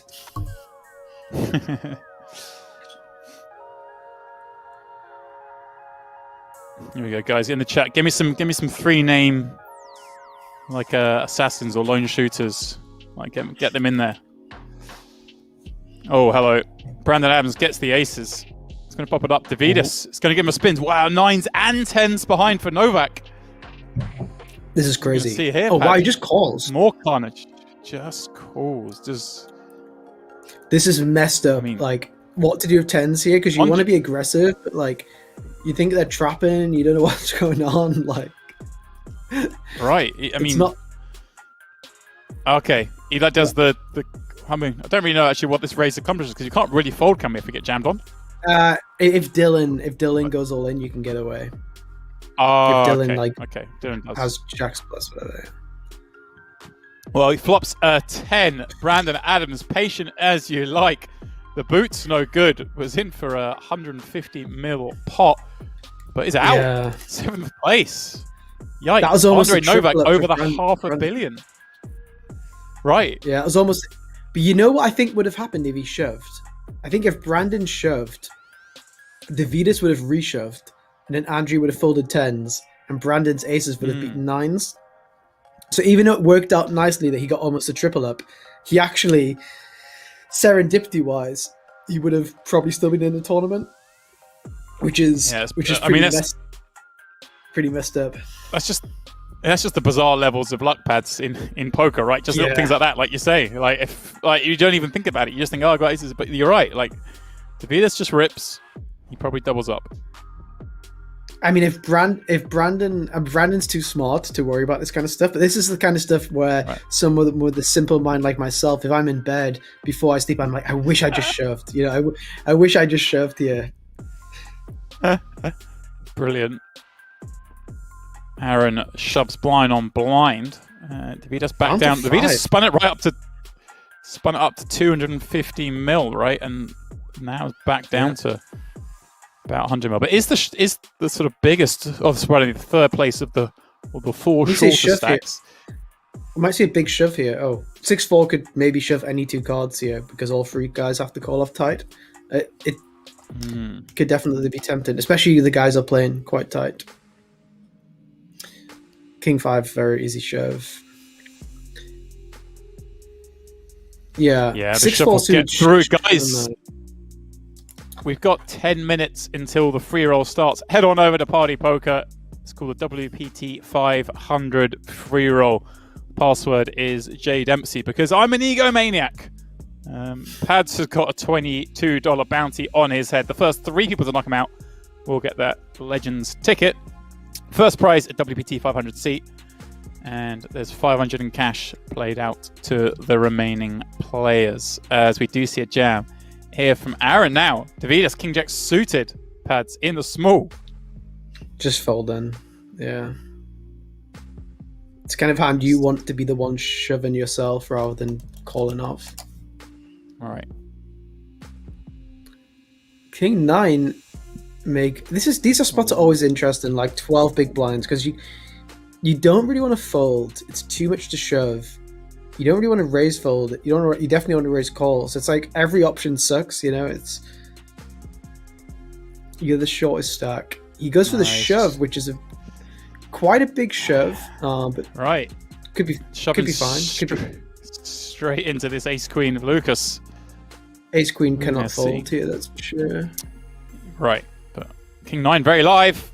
Not so live anymore, Pads. The ace 6 ends it. Aaron Bean, who did come in shortest or second shortest, ends up busting out in 6th for just under 29k. And just like that already, not even an hour and a half into tonight's stream, we're down to the final 5. Still, 2 players just over 10 bigs. Yeah. Very interesting. I'm not sure if you saw my... you'd probably be very good for this, James. I tweeted yesterday about some big tournaments which used to run online like 5-10 years ago. You know, like the 22 cubed and like the Sunday Brawl on Full Tilt and the on-game like major stuff like that. I'm trying to get Party to do during the next series to do on a Thursday to basically do Throwback Thursday and do big tournaments which used to be on in the last 10 years and have them all on one day. So like, you know, stuff which was on all the sites. Like even, do you remember the $1 rebuy, stuff like this? But I was trying to remember because I didn't play on Party like, 8 years ago, whatever. What used to be the like major on Party back in the day? Do you remember this? Well, during the week, you mean like the Sunday one? On a Sunday, yeah. Was it like a 50 rebuy? Was it something like this, or am I making that up? I feel like, wasn't it just like a 200? I think there was a 200 as well, wasn't it? With just like a $500,000 guarantee or something. I think 215 500k. Yeah, okay. Yeah, I think so. It's hard because I mean, so it changed so often, didn't it? And so it's hard to pinpoint. But I think I always seem to remember that being on Party. But Yeah, I mean the rebuys pads they're just not really a thing anymore, is it? I mean everyone's sort of, No. I Well, missed those, but you said they are a thing, but they're just re-entries. You know, like it's the same thing. People have more buy-ins into a tournament, but they can't have them on top of each other and build a big stack and gamble. It's like it's a re-entry where you only get one stack, which is I used to like having the double add-ons and the double rebuys and really trying to spin it up, they were the best. I mean, they were the best. Like the 55, the 109 rebuys. They got spicy, man. They got if you got the right starting table.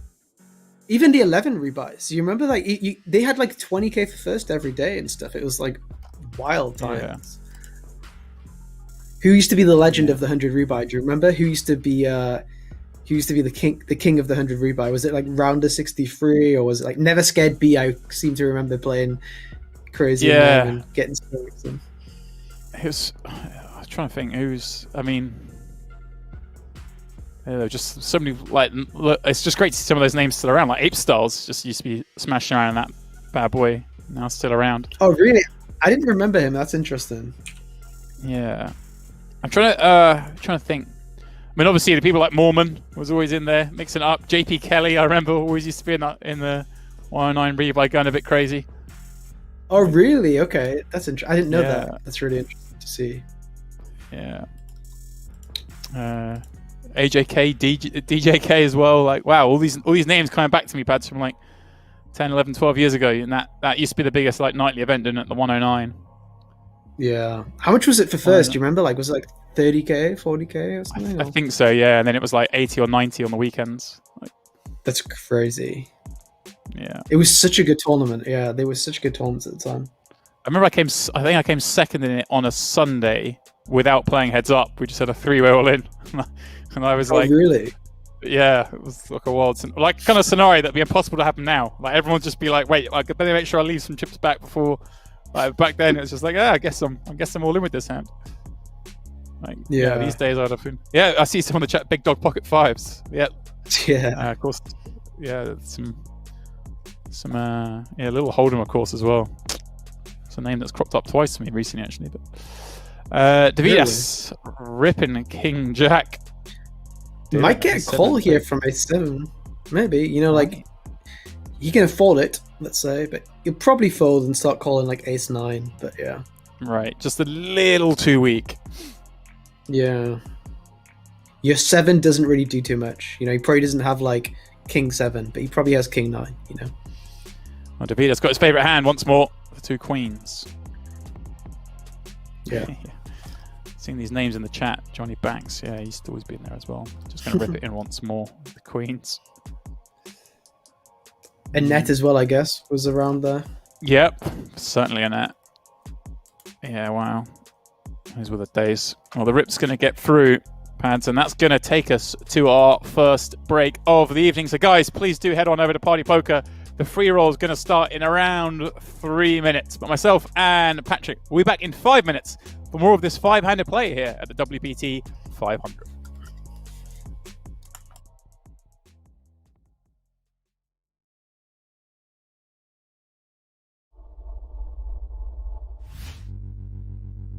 Well, watch now. Now we're playing. He was playing already. Yeah, but now I'm playing. The hand before this, now I'm playing. Tran has bluffed him and showed it. Now I'm going to play with him. He actually plays, he doesn't just talk about it. I love to see Rolling Leland Helmuth. He's one of the best there, I isn't he? called him down for his whole stack third pair last year. You don't remember that? You want to play with me? You got it, my friend. You've declared war. I've accepted your terms. This is Phil kind of owning himself here, really, with the speech. I'm in for the big blind, I think. And Helmuth had been getting shown a lot of bluffs in his entire Premier League. You can't get 3-bet if you don't raise, right? I think Tran had just made a move on him the last hand. Can't get 3-bet if you limp. Raise it. Yeah, but you can Punish get him for raised. limping. Yeah, punish him. Teach him a lesson. Punish the limpers. Yeah, punish And he's them. doing it the same way all the time. Helmuth cannot deal with JC Tran limping. He's just like, he can't accept it. He's raised us out of the small blind. It was funny how he announced he declares wars and then immediately raises. I think he's just steaming. Oh, he's steaming. Yeah. He just cannot bear to be shown up. Now, of course, In Premier League 3, even though JC won, Helmuth did make a couple of great reads against him, and I think he's just out to outplay him all the time. That is 35,000.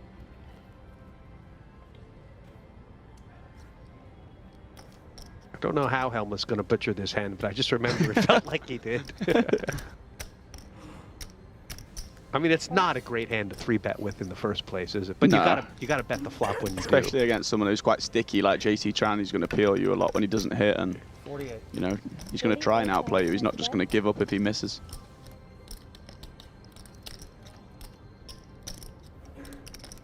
And Helmuth's betting here because he thinks he's behind, or because he's just betting to try and blow JC off like a type of hand he has, or your hand like pocket sixes or pocket fives that he might have called with as well. He obviously just expects JC to fold those on the turn.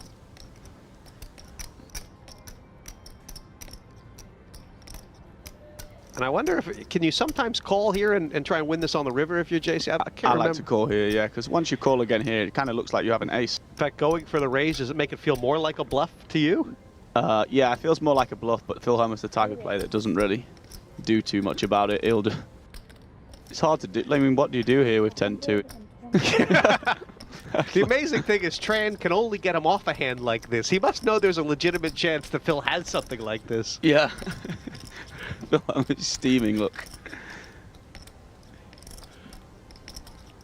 I mean, it is. He's played this hand. Just you can't play like this against JC. You can't push JC Tran around like this unless you're willing to shove it in, right? Yeah, yeah. JC's played this hand really well.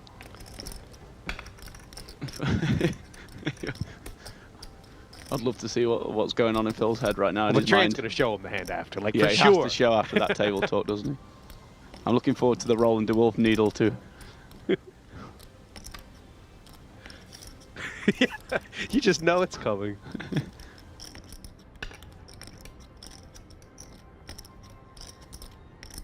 Even though JC would not go on to win this Premier League, he did beat Phil at every turn. How much you have left? I guess maybe you have me covered, huh? Yes. Yeah, for sure.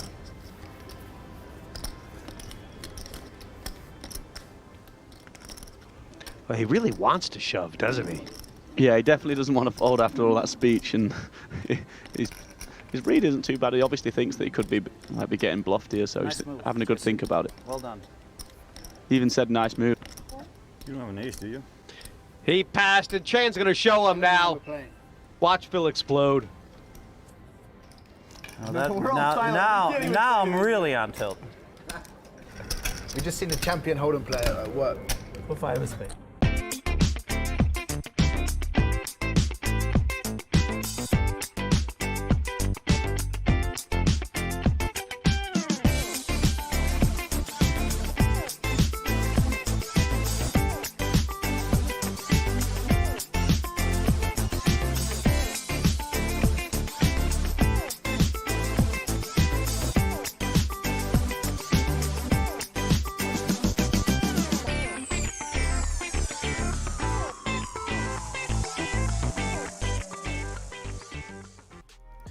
Okay, guys, welcome back to this, the WPT 500 final table.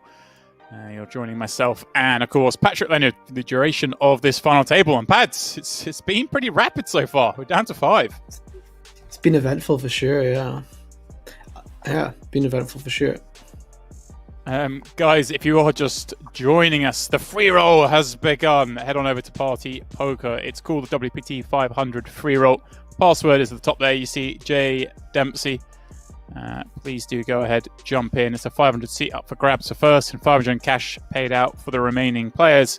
And of course, a bounty on Patrick's head, $22 ticket. If you're one of the 3 people who knock him out, or the first 3, I should say. So guys, best of luck. If you're in there, if you're in the chat as well and you're on Patrick's table, do let us know. I want to know if anyone's got the early sweat. Chance to bust him out. Somebody busted me first hand. Alexander Lezinski from Republic of Belarus took me out, so congrats to him. 5. Brave, $22 already. Brave call from my friend.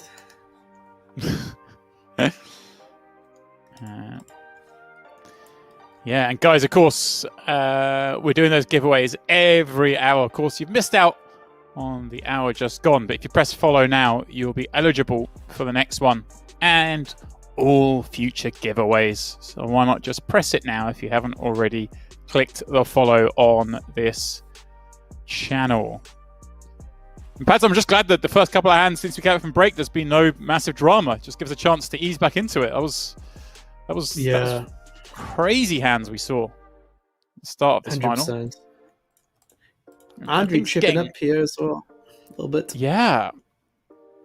Things, obviously, for these three, a little deeper, but still got the two short stacks out here. Pedro sub 10 and in the big blind this hand. He's getting a little desperate for him. Deividas just stretching away a little bit further away from his fellow short stack. Man, Deividas has had the roller coaster so far. If you didn't see earlier on, came in as one of the shortest stacks. Start spin up. Won a huge triple up. Then won a few more hands. Got himself up to, what, 250, 260 mil. Then slipped back down to, well, slipped back down to 70, but is now back above 100.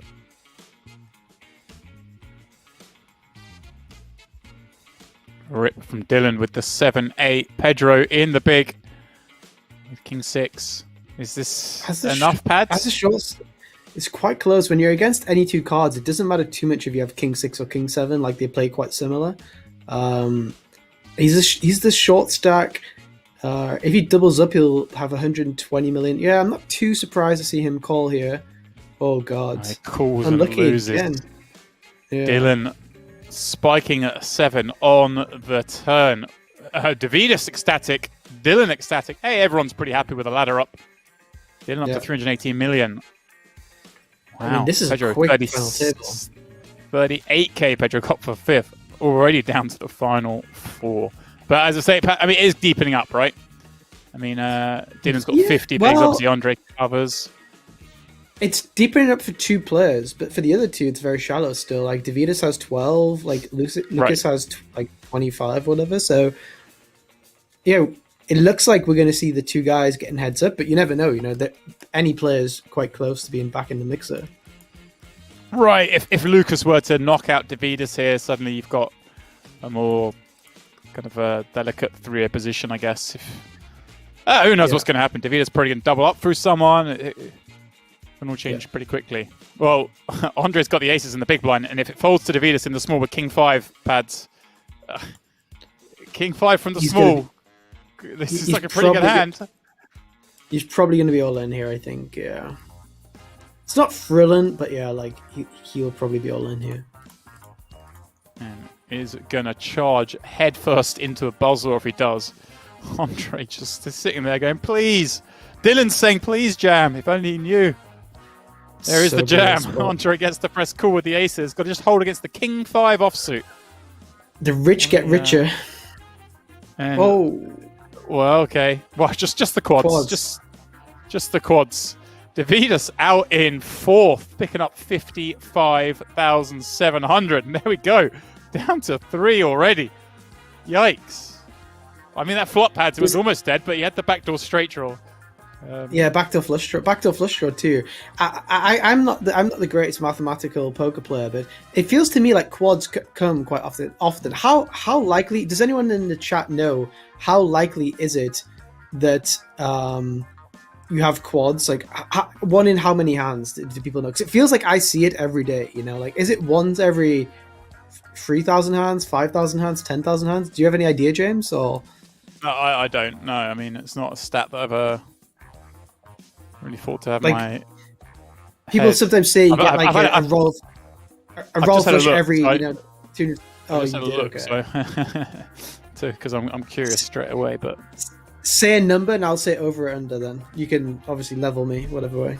Well, let's see if Twitch chat can get in there. Okay, let's see what they say.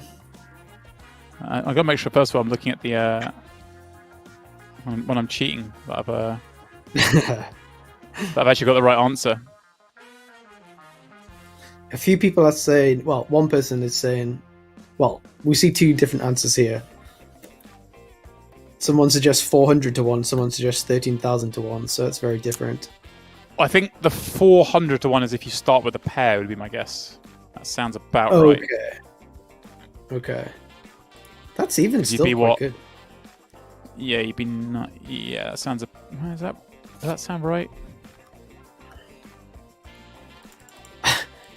I honestly do feel like I get daily quads. Like, it feels like it's a thing, and I feel like I play about 5,000 hands a day, whatever. Well, who knows how many hands? Less than that, I guess. Probably a few thousand hands a day. So I don't know. Doesn't feel like every 13,000 hands at least. What was your number then, James? After there's been a few guesses now. So I had a quick Google, and a number came up here like 4,000 and something, but I didn't. I just sort of saw the headline, so I don't know if it's even give me the right thing.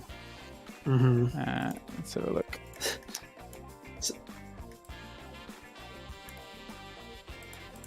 Yeah, chance to get 4 of a kind in Hold'em looks to be 1 in 4,165 hands. Okay. Lukas going for it against Andrii here from the small. This is suited ace. Obviously, Pad's kind of freed up here, isn't he? He suddenly found himself three-handed, getting 84k locked up. The other two have got so much more. It's like, right, the boys, I'm just going to go for it from here. Like, there's no reason to do anything but play hard. They have so much more, but they don't really want to lose 150 million either. Do you know what I mean? Like, if Dylan loses 150 million, he's the short stack all of a sudden. And Andrii loses his command and chip lead now if he loses 175 million. So almost for Lukas, it doesn't matter too much, but for the other guys, it really matters. Right. So Lukas can just go pretty wild here, I think. Pretty crazy in the spot. Put the pressure on, like ask them, okay, do you want to gamble with me? I'm ready to gamble, kind of thing.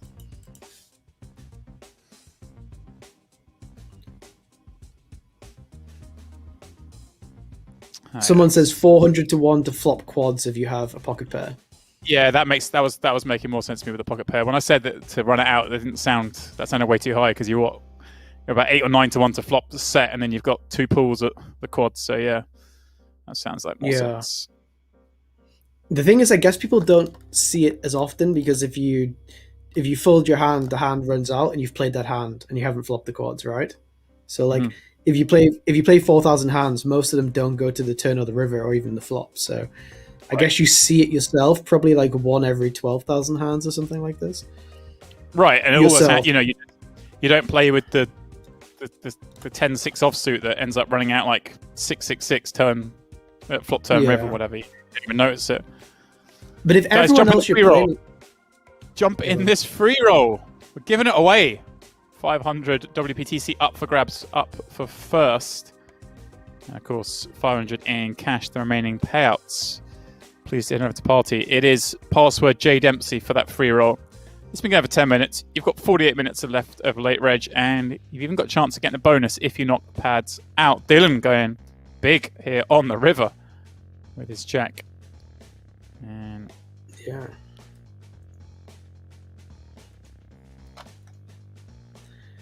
This could be an all-in from Andrii, potentially, for King 9 for 20 big blinds, 25 big blinds. He may raise non-all-in. It'd be very interesting to see what he does here. Okay, he calls. Could have been aggressive with his hand. King 10 gonna check, I guess. You don't want to bluff King 10, it's too strong a hand.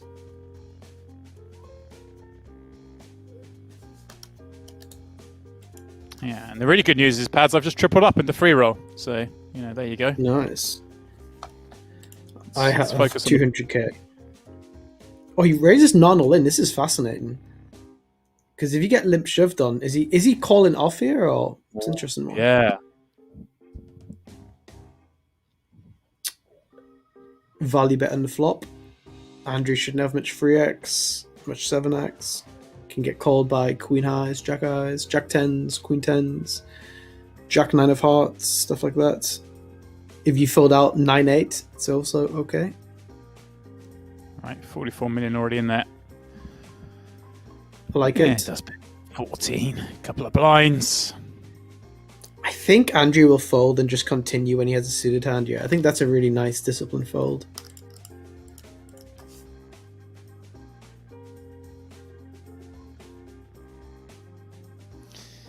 Yeah, as you say, all of a sudden, a fair amount deeper. This tournament, Lukas clawing his way back towards 30 blinds. Yeah. Dylan may go after him here. He's been quite quiet recently. It's not a bad hand to bluff. If you raise Jack 4, you can make Jack 7 fold, Jack 6 fold, Jack 5 fold, Jack 8 fold. King 7 is kind of a hand you play aggressively a lot of the time, so he may go for a shove here. A lot of dead money, out of position, decent blockers, sort of call. This is an interesting flop. It doesn't seem too crazy, but you have an overcard, backdoor flush draw, and a straight draw against bottom pair, backdoor flush draw. I'm sure there's going to be some chips going in somewhere at some point in this hand.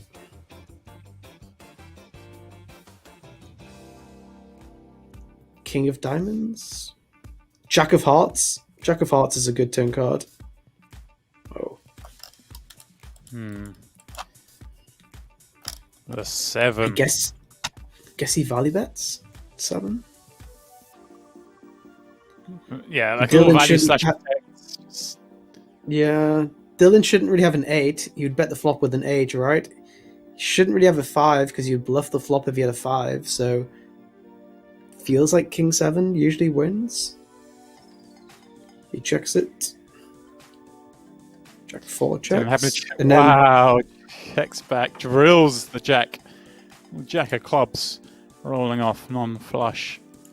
And I mean, now Lukas just... How could he fold this? Yeah. So Dylan will for sure bet now. It's tough. It's like, what does he put Dylan on to bluff as well? Do you know what I mean? Because you feel like most hands which would bluff the flop, maybe the turn, right. If you have a hand like... It's like, you need him to have like queen free or 10 free. They're the only really bluffs you could have, you know? Yeah, well, he's faced some tough spots against Dylan so far. They folded a pair with flush draw. He called with top pair, but got the showdown against the aces. Now facing, 2/3 here. With a pair. You might see an impressive fold here. It'd be very impressive to fold. Let's see. Right, I mean, it's only a jack, isn't it? It's only a jack. But then what jack X even checks turn? What jack? Like, there aren't many. Ace jack. Like, yeah. I don't think you could really fold their pads. No, it's tough. It's hard to find bluffs, but it's hard to find value. It's one of those weird spots, isn't it? Delicate spot. And Dylan's, he's gone fairly hard in this final, so... Yeah, he could be bluffing. He was bluffing Jack 9 before, do you remember? So he could just be playing wild. Well, that does level things up a bit between Andrii and Dylan. Sends Lukas back below 20 bigs.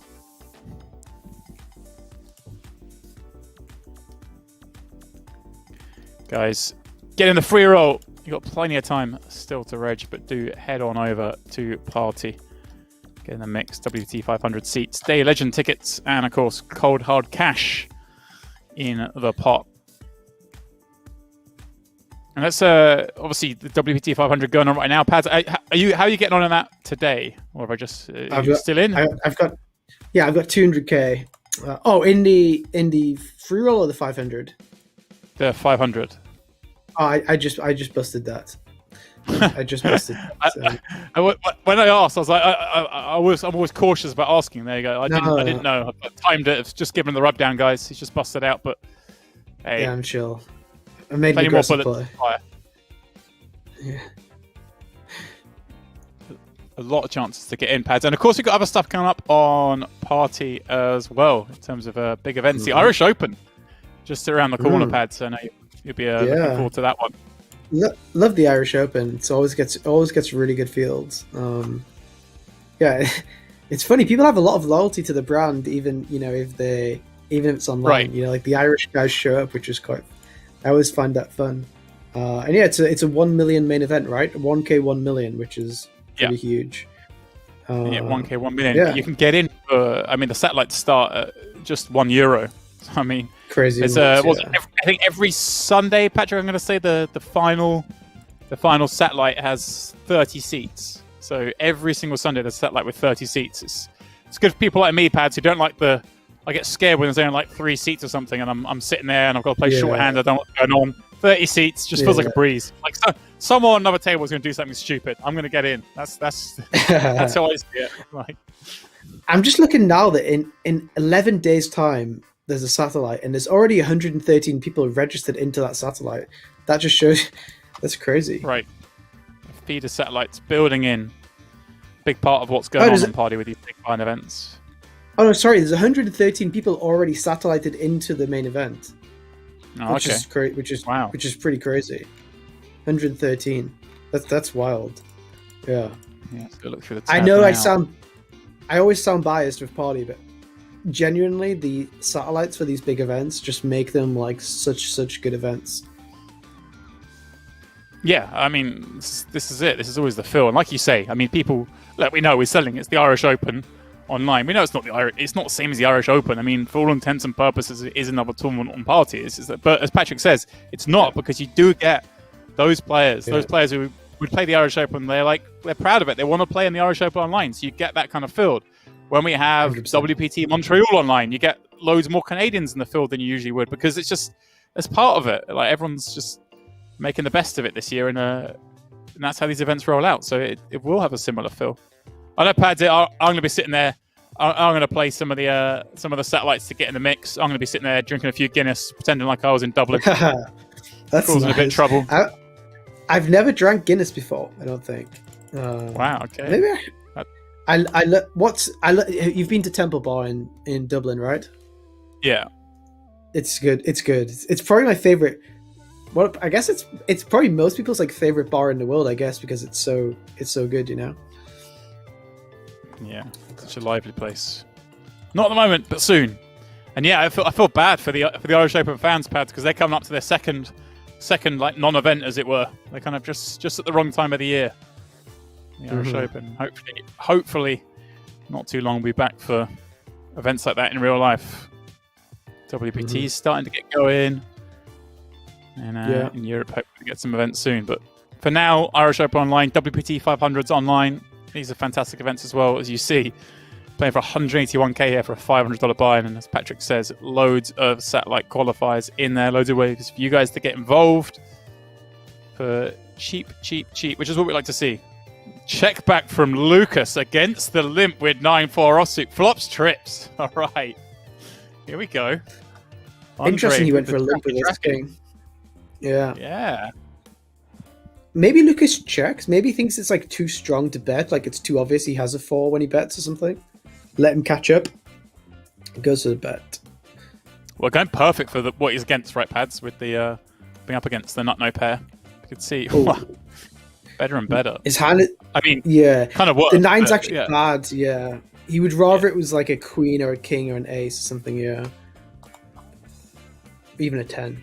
But when he blocks the turned pair, it's quite a problem. Right. Maybe he finds a check somehow against and lets like 6-7 bluff the river. You know, let aces value bet the river, then you can get a raise in. This is a very, very big bet. It feels like it's too big, but maybe Andrii just calls him down. Who knows? No. It seems very large bet. I think you can still value bet wider than a 4. You know, like you can bet a 3 as well for value still. You don't necessarily need to go for pot. Guys, we did the giveaway for those $10, $11 tickets. Did the draw on the break, and I can tell you that the winners of those tickets. Now, if you hear your name, you haven't got to do anything. Someone will contact you through Twitch. And if you've got a real money party poker account, then you get a ticket. If you haven't got a real money party poker account, then you better make one quick. They are Astorwin, Mike Trike 10, Star Ladder Promo, Sabotage 888, Yuri 91, Bangkok 2010, Matt X37, Marcio Landia, Jake Bryant Poker, and Tiger GMB. Those are the 10 winners. I'm going to throw the names in the chat so you can see them in text because, hey, it might be a little easier. Congratulations if you're one of those 10, and best of luck with your ticket. See Sabotage AAA in the chat. Love and life. Congrats. Congrats to all of you. I recognize a couple of those names as well. I have to confess. Tiger GMB I've definitely seen lurking about before as well. So if you're online with us right now, congrats to you as well. Blinds going up. Pads, but only a little bit. 4 mil, 8 mil. Still plenty of play for Lukas as the shortest stack. 100%. There feels like there's dynamics going with all the guys. Like Andrii and Lukas have a dynamic. Dylan and Lukas have a dynamic for sure. And Dylan and Andrii also have a dynamic. Like a lot of aggressive dynamics. So it's pretty interesting. Yeah. Will Lukas want to make a big fold again against Dylan after he's seen him bluff once? You know, often people don't like to fold the next time, so. All right, Jake Bryant Poker in the chat, one of the winners. $11 ticket. All you got to do is have that Real Money Party Poker account. And of course, if you do have a Real Money Party Poker account, why don't you head on over to Party right now and play the free roll. Pads is clicking away. He's firing some bullets, guys. He's available. Take him down. $22 ticket if you knock him out. $500 ticket for the winner of the free roll. And $500 in cash. And I see, well, I can't even say that name, but you're not too late to the party because you can win next hour's giveaway. All you have to do is click follow right here on this Twitch channel, and you'll be entered into that draw.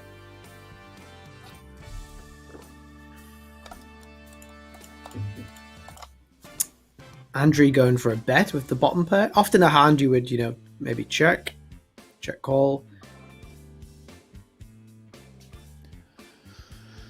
Well, Turns get a bit dicey. Yeah, it's a pretty bad card, isn't it? Like, there are not many hands you can beat now. There weren't many you could beat to start with. There's a lot fewer now. Queen 8, Queen 8, Queen 9 are like 2 1s, yeah. I think Lukas maybe goes for a value bet here, not expecting to get check raised on the turn, get some value against some hands. Yeah, I like it. People often check here, but I think it's good to value bet. I like it.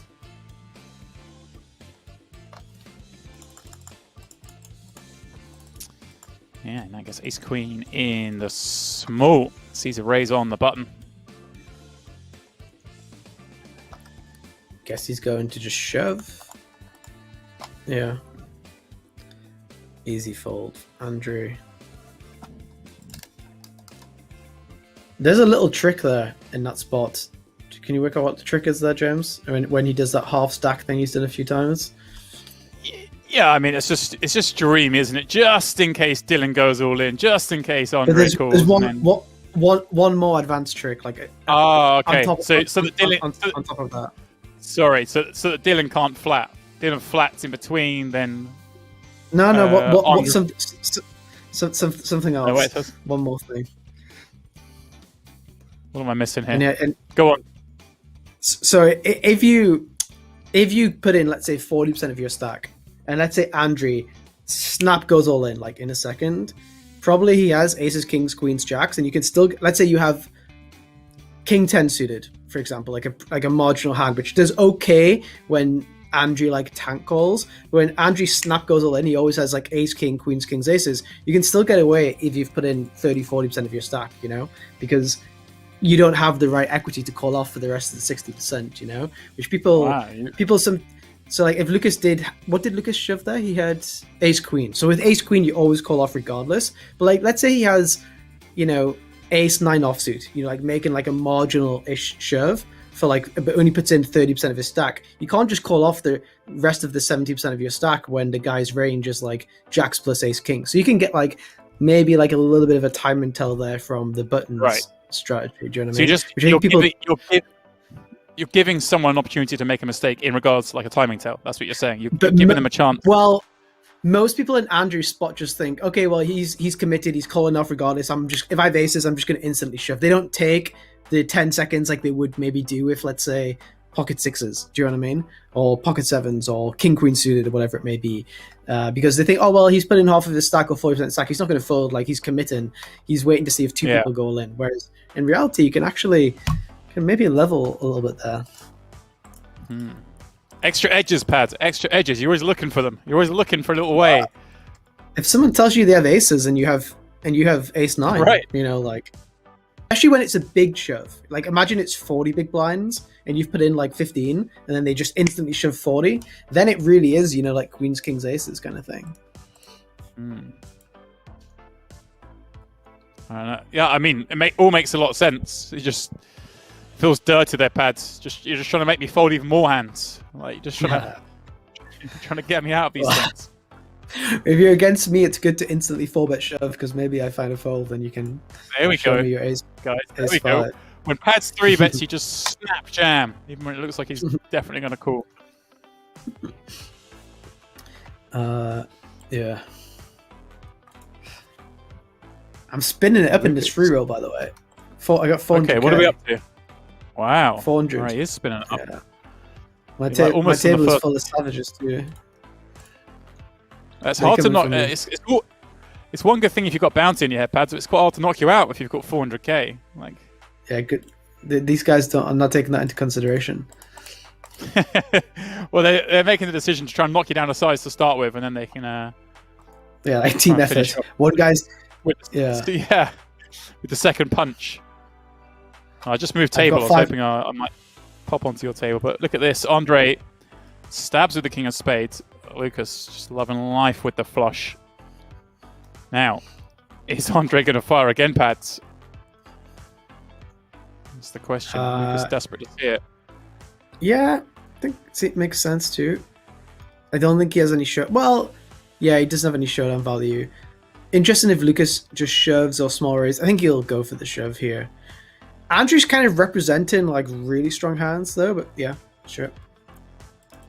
Like if Andrii has like say 9-8 and faces a shove, like it's gonna be tough to call 9-8 or like queen 9 or queen 8. He's gonna have a lot of flushes, you know, like 8x of spades, king 10 of spades, king jack of spades, king 2 of spades. So well, king 3 of spades, king 4 of spades. So yeah, let's go for the shove. Yeah. Like, what the hell does he have? By the way, I'm third in chips. I'm third in chips in the free roll now. FYI, I'm gonna win this tournament. Third in chips. There he is, guys. 600k. This is ludicrous. Yeah, people are coming for this bounty, but they're not going to get it. I'm going for the win.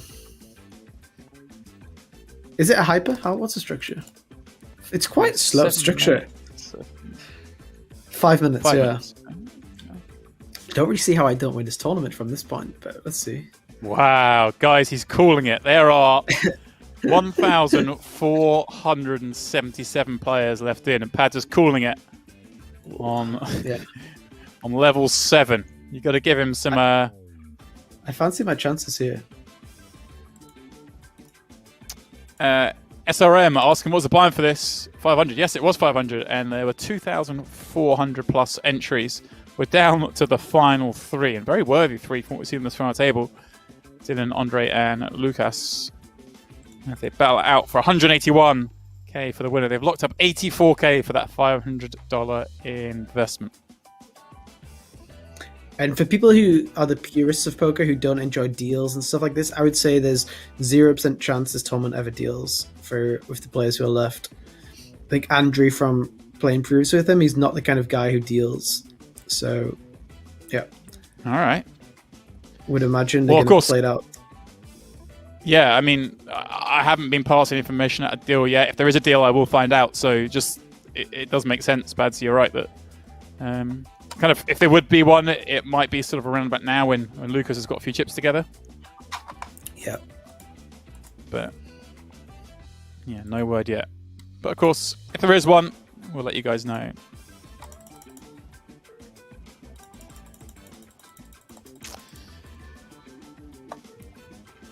And yeah, SRM asking the min cash. Yeah, it's usually around there, 1.5 times the buy-in. I'm not sure what it was in this event. I don't want to open up the lobby because then I'll find out what's going on. Because of course we're on a 30-minute delay, given that we're showing cards up. Mm-hmm. Yeah, Dylan from the small flops a 3 on his queen 7-3. Yep.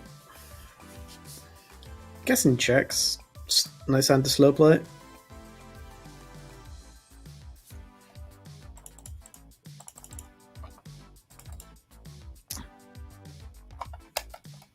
really these. Oh, it does better. This dynamic's changed a little bit since Andrei's taken a couple of knocks against Lukas. Suddenly, Dylan, the chip leader, and he even gets a bet called on this flop with that king 3.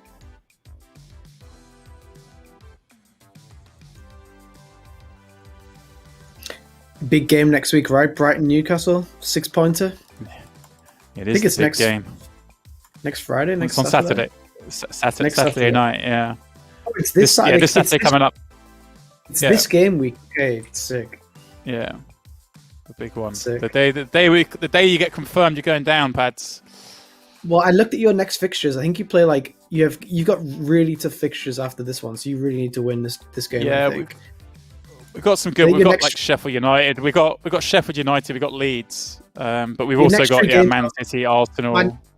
Man U, Everton, Chelsea are your next 3 games after Newcastle. So you need to beat Newcastle, otherwise it's not looking great.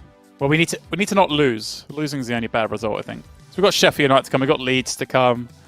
Newcastle have Sheffield United too. We have Fulham last game of the season too.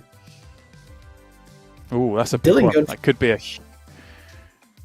Oh, hello. Nice little value raise on the end. I like it a lot.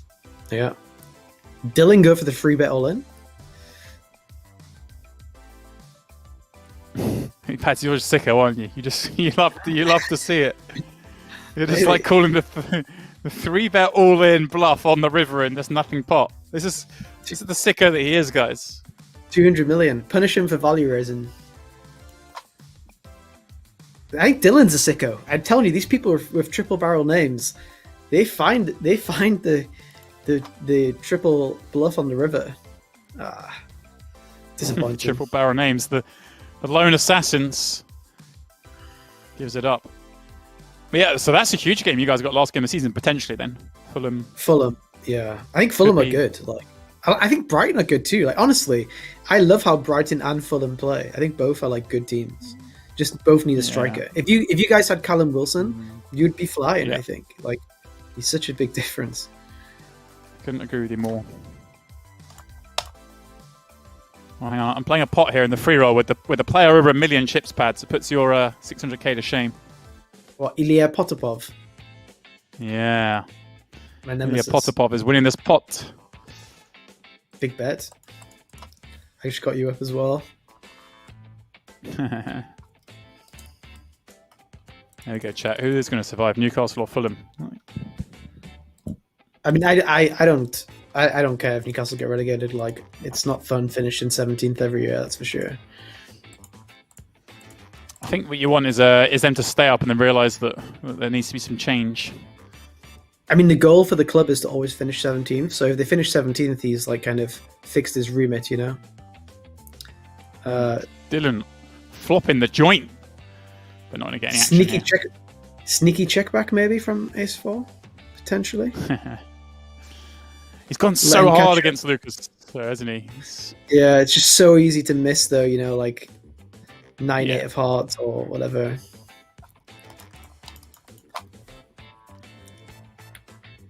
And I guess, Paz, you don't really want to give them any excuse to fold, just like the 7 of spades either do. So it's nice to check back, perhaps. And especially when they're going to fold the turn anyway. Like, if you bet the flop and they call and the turn's a brick and you bet, they're going to fold the 7 of spades on the turn.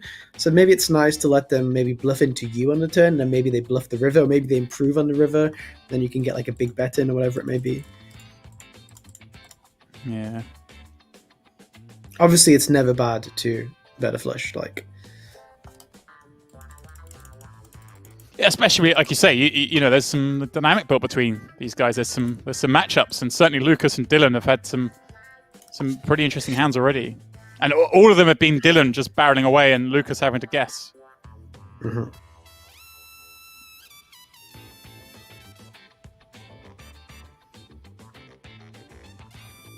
Yeah, SRM saying if you don't bet there, you never have any flushes either. But that's not true, because we're not saying to always do one thing or always do the other. Pat's just saying we can just sometimes check back and probably most of the time bet, but sometimes check back. I mean, you can also bet all your other flushes and just check the ace-high flushes too sometimes. Because you don't mind if a spade comes off when you have the ace of spades. When you have like 9-6 of spades, you don't want an ace to come off kind of thing.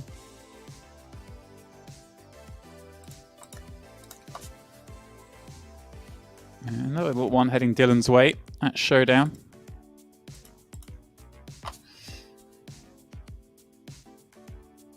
There's not much free bet and non-all-in going on the whole final table. I'm not sure if we've seen a single free bet bluff in the whole final table pre-flop, like non-all-in. Can you remember one? I don't think so. I'm racking my mind now, trying to think. Yeah, I think you might be right, Pads. Quite interesting. Yeah. Yeah, I can't think of one. I mean, part of that, though, was that we just saw carnage every hand. I mean, yeah, we had a lot of short stacks and then a lot of hands clashing. Ah, there we go. Yep, Stoic in the chat. Of course, we saw the big bet, the big blind 3 bets. We saw 2 of them. We saw 10-5. We saw the one from Pedro as well that got jammed on as well. Yeah, the first 3 bet of the final got ripped on. One from some of that. One from Deividas and one from Pedro. That's right.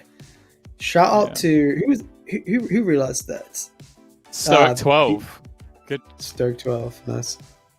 Good gunning. Good observation. Yeah. Good observation. Yeah.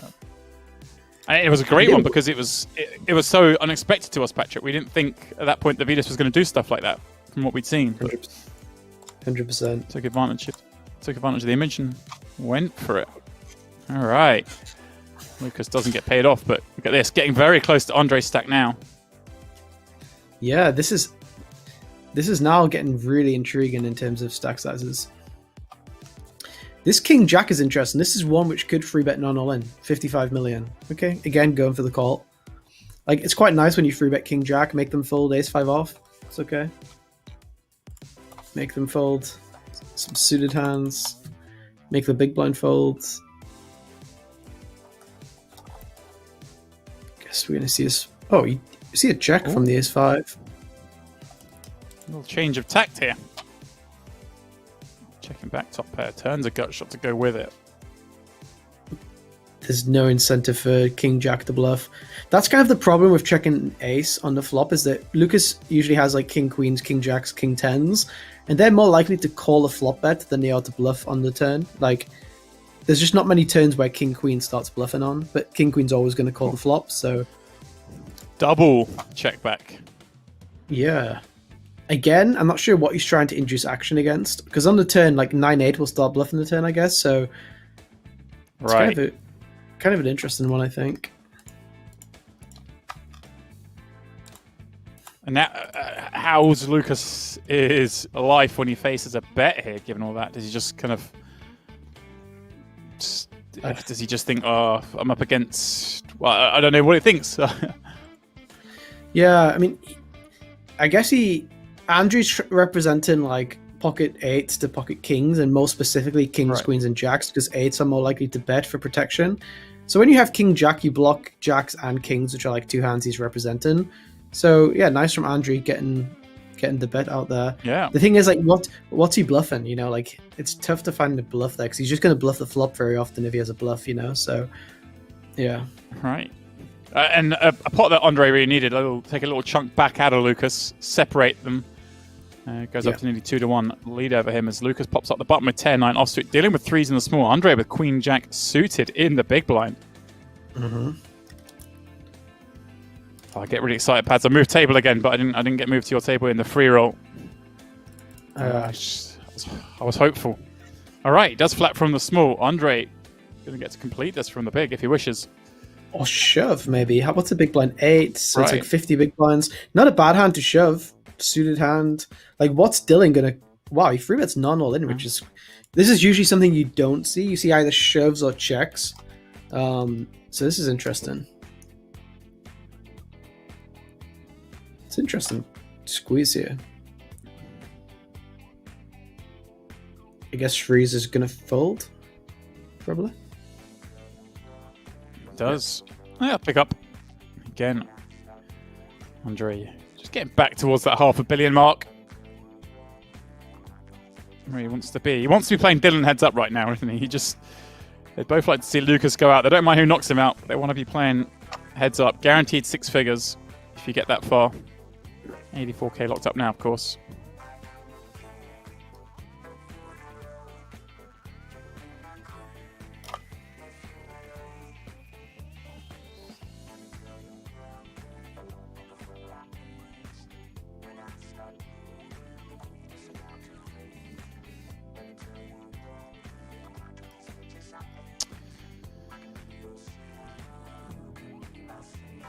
Andrei popping up 10-9. Lukas with 2 sevens. What, 26 blinds? King Queen's a strong hand too. I mean, I guess sevens is all in, and then King Queen. Oh, yeah. Yeah, near enough. He's been doing this a lot, by the way. Like I think it's just like third time small blind against button. He's free betting on, he's gone all in essentially. So Andrew's definitely going to be a little bit paranoid that he's going after his raises or something. Right, even though we've seen they've all been legitimate, right? Yeah, I mean, this might be a similar situation where Lukas raises, Dylan flat calls, and then maybe Andrew squeezes, like a pretty good hand to squeeze again. This is the exact same thing which happened last time. Dylan had pocket threes, now he has pocket fours. Andrew has 2 high cards. Lukas has a hand he has to fold on the button versus a squeeze. This will be interesting if you squeeze again. Sometimes when you squeeze the second time, it looks strong because it looks a bit too ballsy to do it twice, you know? But he just calls. Let's just peel the fours. Look best still on this Jack 6 deuce. Couple of clubs flop as well. There's the 1 club in the hand. You might see a c-bet from Lukas. Like, I know he doesn't have anything, but the deuce is quite good. Like, neither player should have a deuce. Neither player probably has much 6x hands, so not a bad flop to just bet very often on. Well, Dylan now picks up a straight flush draw with his 2 fours. Yeah, I guess he plays passive on the turn, yeah. With everything. Well, as this hand goes down, a little shout out to Maddie Staples sending in the raiding party. Welcome all of you joining us from Matty's stream. Joining myself and Patrick Leonard as we call the action on what is now a relatively deep stacked 3-handed match in this WPT500 final table. We're guaranteed 84k. We're playing for a first prize of 181. And it's been nothing but excitement this evening. We've raced down to the final 3. And maybe a little war of attrition beginning to take hold here as Dylan holds a slender of leads. Yeah. And this one's taking a while to check down, but are we going to check down? Or is Lukas going to take one little stab at it on the end? No, I think this hand was played too passively. I think betting the flop would have been the right play. He may even get pocket fours to fold on the flop with the guy to act after him. You know, it's like not like he has a massive draw or anything. I'm just tweeting out that people can come and join the stream. They should come and join the stream. They should come and join the free roll. That's something I want to tell the Staples followers all about. It's going off right now on Party, the WPT500 free roll. You can still get in. There's 15 minutes left of late reg. No, I'm lying. There's 12 minutes left of late reg. Please head on over to Party Poker. Give it a spin. It's called WPT500 free roll. The password is J Dempsey. Get in the mix. We're giving away a WPT500 seat. We're giving away tickets if you knock pads out. We're giving away some cold hard cash. All worth having a look at. And it's easy, right, pads? I mean, how many chips have you got now? 600k? Boom. Killing it. 600, 650, yeah. 11 live. Just tweeted out that people can come and join us too. Like James just said, 15 minutes left of late reg. And if you are just joining us, click the follow button because on the next break, we will be doing another giveaway, giving away 10 of those $11 tickets. Yeah. All you have to do is click follow and you have a chance of winning one of them pads. It's easy as that. It's just free. Twitch, follow, job done. And with $11 ticket, can turn my $11 ticket into something real nice. I reckon Irish Open main event seat. And then who knows what happens from there. I had some interesting information. I was tweeting out the free roll link and I just checked my messages and Brandon Adams messaged me and it says, "Hey pads, I'm the Brandon Adams. Wish I was as smart as the Brandon Adams you think I am. Also wish not to be too outed in that spot." Where he had aces against 10. So it wasn't actually the Brandon Adams that we thought it actually was. It was a different Brandon Adams, which is quite interesting for the stream for the players, because I assume the players assumed they were playing against Brandon Adams. Like I was saying to you, this Brandon Adams, he's crazy, he's aggressive, and then in reality it was a different Brandon Adams. So that's definitely very interesting. Yeah, that's funny. You're playing a real money a real name, pardon me, tournament, and you've got a name of a famous poker player, that comes with some weird dynamics. 100%, yeah. That's funny, man. He's probably went for he's probably got through the whole table going, why does everyone keep going crazy against me? Why does everyone think I'm bluffing? I'm like, oh yeah, He's had like 12 double ups in the tournament, getting called off all the time. It's hilarious. Yeah.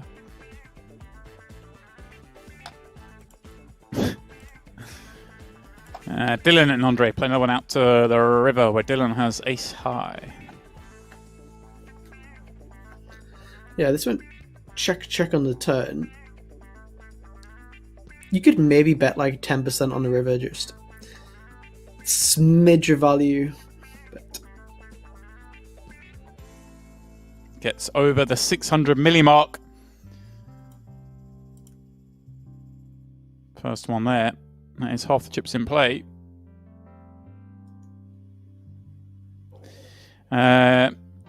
Lukas has been very aggressive on the button, hasn't he? He seems to raise every button, even with like bad hands like 9-8.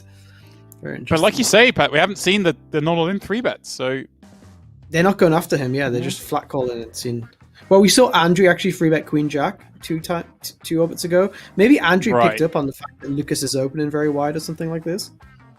And now we see a 3-bet from Jack. Yeah, they've had enough of it. They have had enough of it. Line is drawn. We're going to war, boys. Yes, Dang in the chat asking, do you have to link your accounts for the $11 tickets? Nope. What we have to do is click follow. We will contact you, and then we'll do the nitty-gritty of getting it added to your Party Poker account. But of course, you will need a real money Party Poker account to win one of those tickets. So click follow, create an account if you don't already have one, and you'll be in with a chance of winning. Someone in the chat box is asking, is 8-9 off really that bad free-handed? I think this is like a misconception that the industry kind of has, is that when you get free-handed, you have to play more aggressively. But like, you're on the button raising into two people. It's the same as if you're playing 9-handed, 12-handed, 6-handed, whatever. You know, you're against two players, and there's less ante, so right? you win less money. Right. Yeah. Yeah, you should play tighter, really, than you would play normally on the button. Yeah. Exactly. But that's a good point there. You're right, because I think that's people do make that misconception of I've got to play all these hands here from the button because there's only 3 of us. But... Or even in 6-max, like you sometimes see 6-max tournaments online and everyone just goes bananas because it's 6-max. Where in reality, in 6-max, you have to play slightly tighter than you would do in a 8-handed tournament. You know. All right. Andrii popping up ace jack.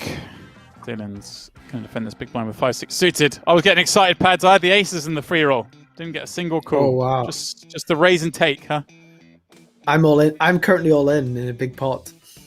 Ooh. And someone just threw a... Oh, I just got slow rolled from top set. I had a set over set. I had pocket 5s on ace 8-5 against pocket aces, and aces slow rolled me. Vlad Kondrin. You've got to appreciate the slow roll. You've got to be loving it. I'm not sure I do. The slow roll. I'm a fan. I'm a fan of the free roll slow roll. Yeah, you've got 400k left. What's he worried about, guys?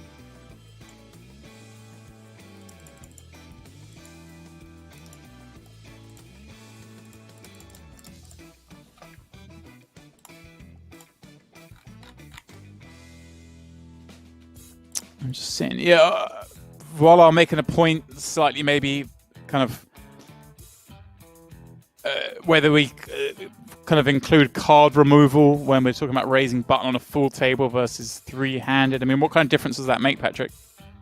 Yeah, like people fold in like aces beforehand or whatever. Yeah, like it will make a small difference too. Yeah, it's more when it goes from like 4-handed to 3-handed. It's like, okay, now we're 3-handed, we have to play really aggressively. But the card removal from being 4-handed to 3-handed won't be very big. You know, like, right? That's going to be very small.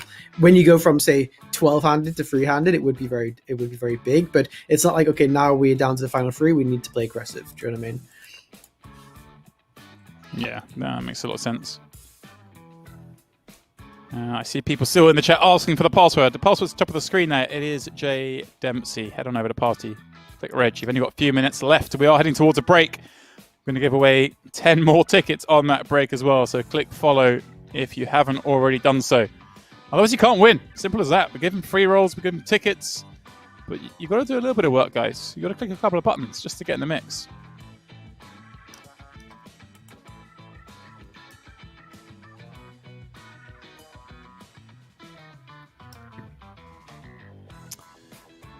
Lukas from the big flopping top pair gut shot against Dylan with, well, some work with the 8 pads, some work, but probably a bet on the flop.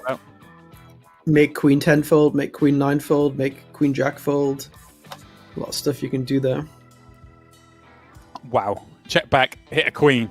Here we go. Let's give another tough spot here for Lukas. This is... We saw it with the Jack 4 earlier from Dylan. We saw it when he had aces. We saw it when he bluffed. He's got it right every time so far, Dylan.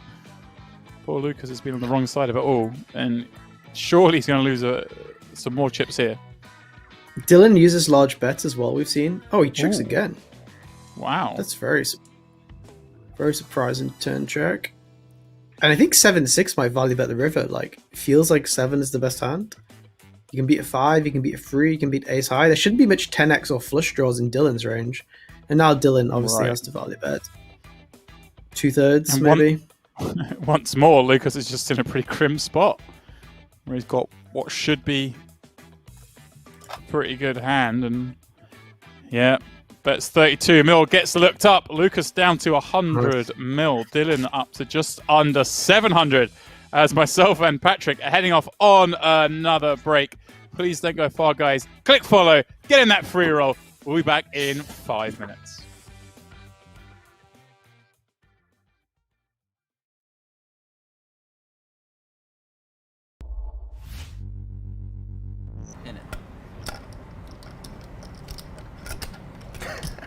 Fuck, what a tilt is this guy, innit? Just wants to get every little angle of money. Such an angler. It's pathetic, actually. You think I'd do that at like 35 years old, just try and angle people like that? I guess you're saying the right thing now for me to do it.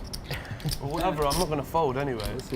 We'll see, yeah. You're not going to bet into 2 of us anyway. You think I'm praying I'll smash anyone heads up anyway? Don't matter if I come 5th. Don't matter if I get knocked out now. Think that king hits you? You think I believe in a million years that you could hit the king now and have 2 pair?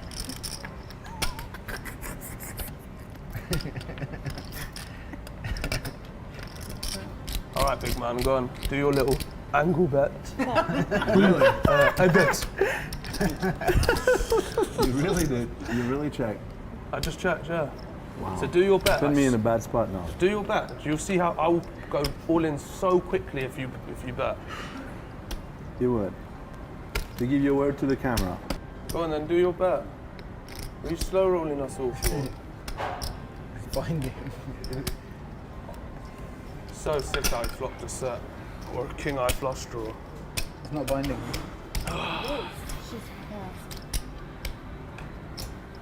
I just feel to push just because he's such a tilters.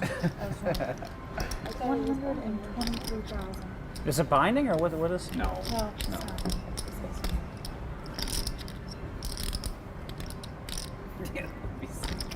So sick that you got a king high flush draw, innit? What a joke. Joke. You know what? Yeah, I'm so confident in my heads up game. It. Do me then, whatever, innit? At least you put your money where your mouth was. Yeah, whatever. That's true. Nice level. Yeah, and what then? Oh my god.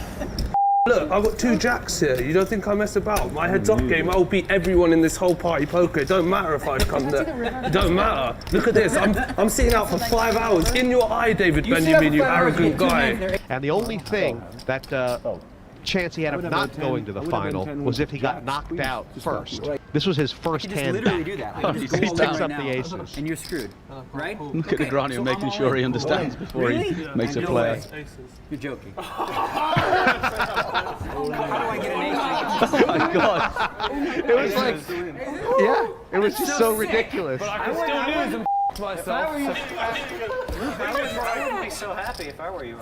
I can now fold that. When I win this, How do you do that? I don't know, but I don't want to see Spain. He just folded. He didn't even show up. He showed up and got ace on the button. And I pick up an ace in the big blind. This is whoever wants Wow, to that's fight. hard to do. It was really, it's really sick. I mean, Daniel Slicks just murdered his stack. God. and by the way, Roland's trying to look serious wearing a Darth Vader outfit. I don't know if you saw that. Yeah, I saw it rocking Darth Vader. I have an ace. He just showed up and played one hand, and it happened to be aces on the button. You want a flush? Nice. Would you have moved in? Would you have moved in with like queen 10, right? You would have. I don't know what I would. I think it's a lot safer than ace because he can't have aces when I have an ace. But he has aces. Yeah.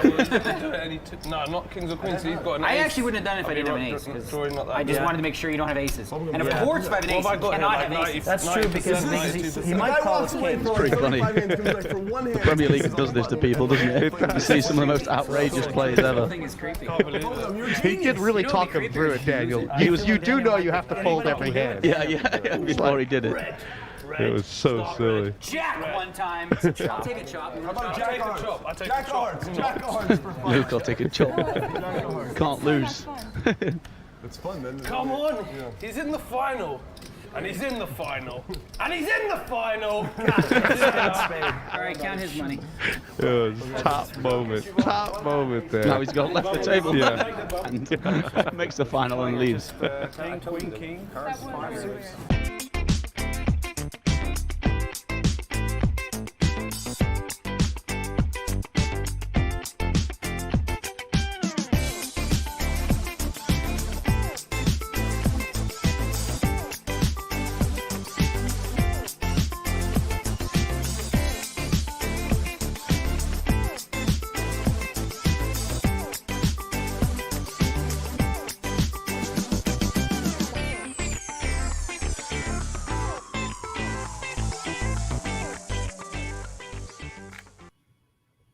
Welcome back, everybody, to this, the WPT500 final table. Myself and Patrick calling the action. We're down to 3, so let's just jump right back into it because, hey, we don't want to miss a hand. Whilst we do, though, guys, head on over to the free roll. You've still got a few minutes to reg. I think a couple of minutes later reg, 5 minutes later reg, because you've got the break to reg 3, so please do head on over there to get in the mix. Felt like we're going to get back to it, Pads. Here we go. All right.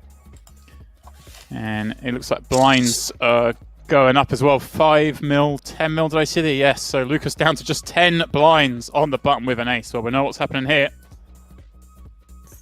Yeah. 700 million for Dylan.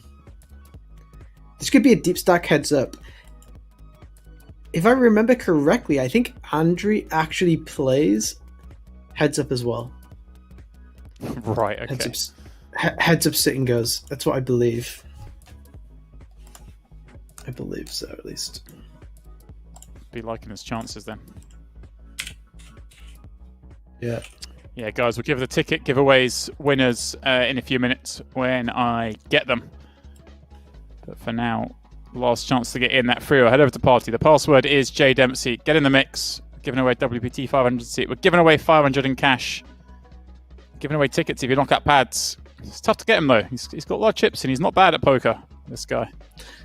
I've been getting legs chopped down so far. We're down to 250k from the 600. So.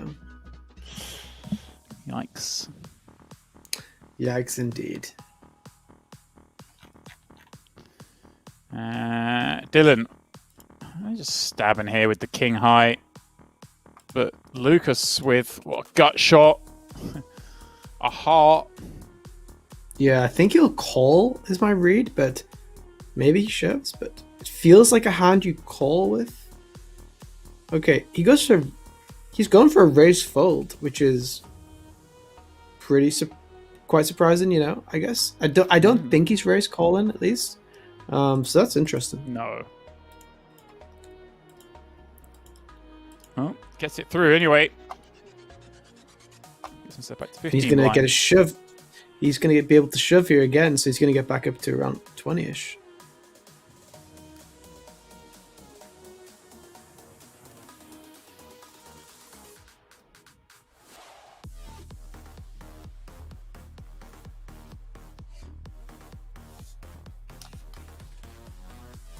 All right, guys, we've done the draw for those tickets, and I can tell you that. Well, I'll do 5 at a time, guys. 5 at a time to try not to miss too much of the action going on. But it is Chevy DJ, Donkeyfish 99, Orex 88, Poker George, and Plow 1993. If you heard your name, you've just won a $11 ticket. I'll put the names in the chat as well so you guys can read them. And I'll do the other 5 in a minute. As Lukas goes for a limp. Little change there, Pads. There you go. Yeah, kind of surprising he didn't shove. But yeah, interesting. Good flop for him. I guess he's going to bet. We've seen a lot of passive play, I would say. Lots of check-in, and I assume he's going to bet here, though, yeah. 5-4, going to fold for sure. Yeah.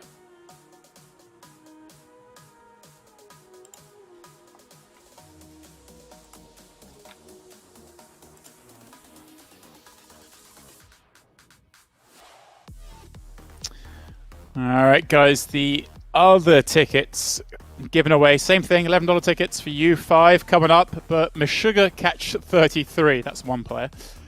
Jacob LFC 2000, Jason D Rock, Black Anu 7 Matter, K12 G for you. You 5 have also won an $11 ticket.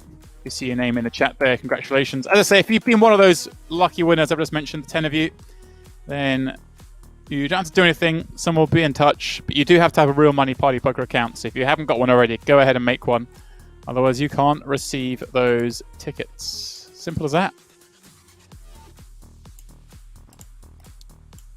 Some good name. Meshuggah Catch 33. That's a hell of a name, Pads. Yeah. I don't know where they come from. But.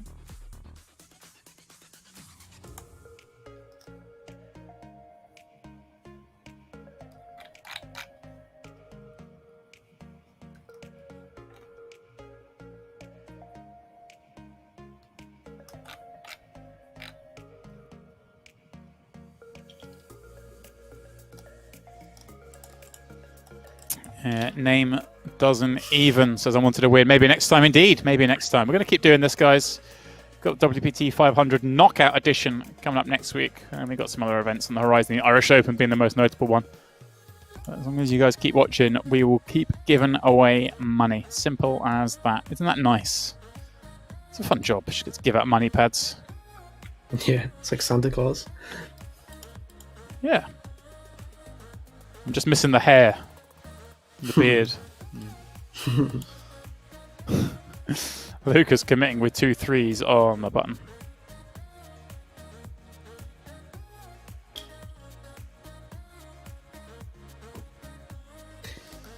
I assume Dylan's going to raise. He's been playing somewhat tight-ish, I would say. He's not been going like Larry, let's say, with his big stack. Playing good. Good solid, I would say. Yeah. All his players left are like quite solid, I would say. No one's doing anything too wild, too wacky. A lot of I agree with that. He checked the turn with the queen before. Do you know what I mean? Like quite passive rather than aggressive. Yeah, there've been there was some weird ones, weren't there? Yeah, Dylan checking that queen was a little surprising, but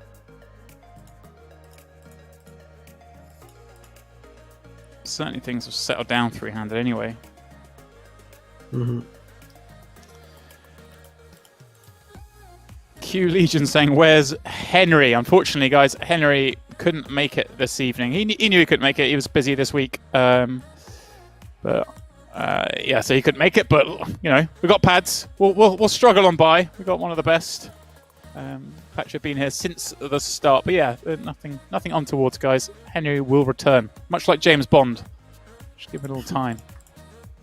But his man Stoyan was on the final table. He weren't with us from the start. One of Henry's oldest friends made the final table of this tournament. He was gutted to have somehow decided to skip the one event where his buddy's on the final, but unfortunately for Stoyan, he fell foul of that massive hand pads. Dylan won, of course, or won the side pot of.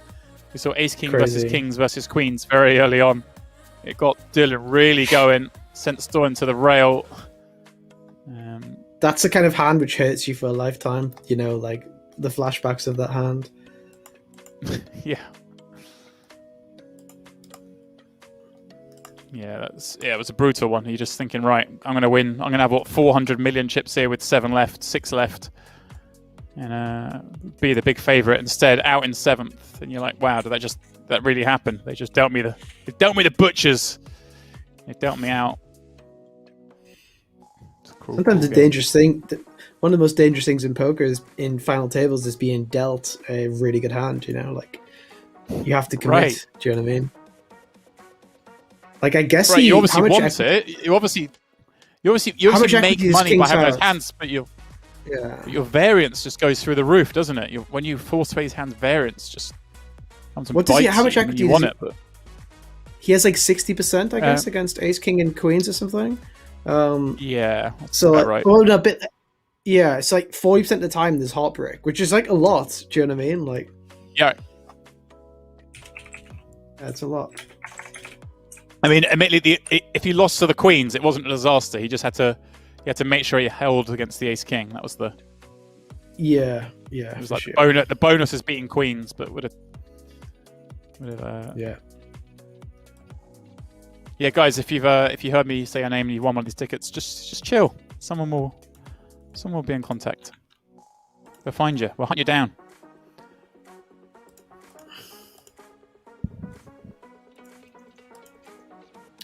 Oh, so Kings has 50% equity against aces and against Ace King and Queens, or like 53% equity, which is pretty sick. Like 50% of the time, bad things happen. It's like it's pretty messed up already, I think. He just had to. I mean, he makes profit if. Of course. I just mean, you know, like half the time, very bad stuff still happens. Like, right. In that. Yeah, I mean, obviously the upside is ginormous, though. You get 400 million with 6 left. Yeah. By the way, I have 950k in the free roll. Don't call it a comeback, boys. Pads on the march. Don't call it a comeback. Don't call it a comeback. I posted on Twitter that I was going to win the tournament. Oh, hello. Well, I'm not going to slow roll someone, but they just jammed him when I got aces, which is always nice.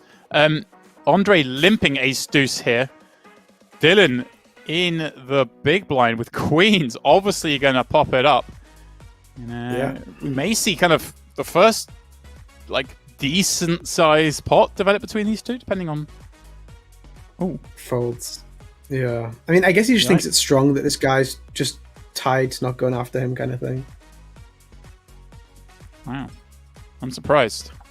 And now Dylan gets the aces. I hope he raises. I really hope he raises because everyone's playing so passive, not isolating so much. I think it's good to raise yourself.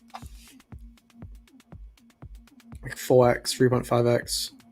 Yeah, this is very good. Dylan, I think, has played pretty good. Like, yeah. Like a little bit very much so. Splashed. Yeah. Unpredictable. Not completely like a robot, but like good, like smart, I think. Yeah, and even going back to start pads, we saw the folded ace 10 offsuit early on, where you said could go for a 3-bet, and then the adjustment to when Dylan got more chips, playing a lot more aggressively, he's taken a lot of spots since then. I'm with you. I think he played very well. I don't think Andrii can fold. Yeah, I don't think he can. I think the sizing's really good on this board texture. Oh, he folds. Interesting. Right. Yeah, big. That's a pretty big fold. It's a pretty big fold, but a nice one. Nice one. Good understanding of Dylan's. Like Andrii's made two, pretty tight folds there, but pretty impressive folds. He folded ace 2 to a single raise against queens, and he folded a gut shot and a flush draw, blind versus blind against 1-bet. Like, he's made two pretty good folds there. Where a lot of people would have lost 40 million and 40 million, which is like a third of his stack. Pokers are not just about making good bets, it's about making these disciplined folds for these medium and small size pots, which add up over time. So I think that's Andrii, I think, has shown his class here on the stream. Lukas King Jack in the small. Is he going to go for some sort of limp maneuver here, Pads? I think he'll shove. Yeah, I think he'll shove. Queen 7, I think, will fold. Just too weak. You really don't want to see a shove when you have Queen 7. Like please limp, please limp. Even raise non all in, just don't shove.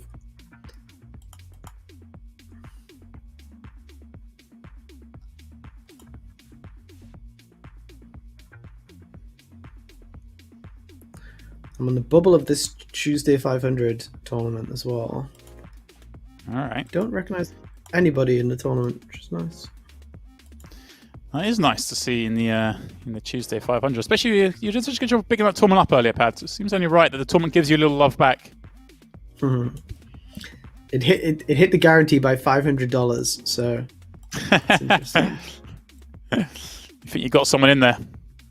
Well, it's $530. So if one person played because of me, then I saved them at least $30. There we go.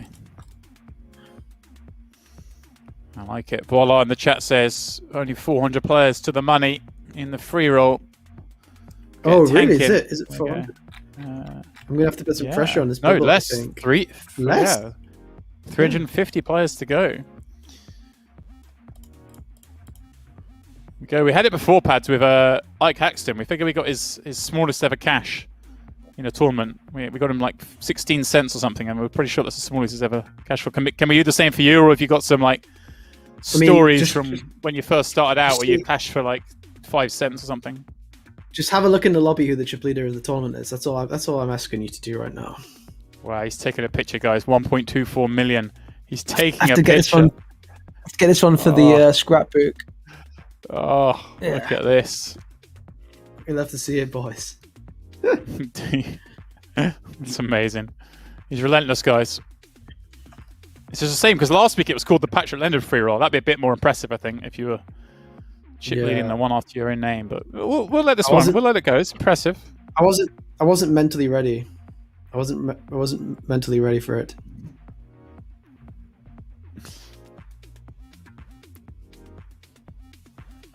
And now I'm going to punish the bubble. Oh, wow. Someone call me all in. No longer. Punish the bubble. They've called me. Lukas flops a flush blind on blind. Dylan with bottom pair. He's going to stab at it with that deuce 5 flush. And Dylan does have a little piece.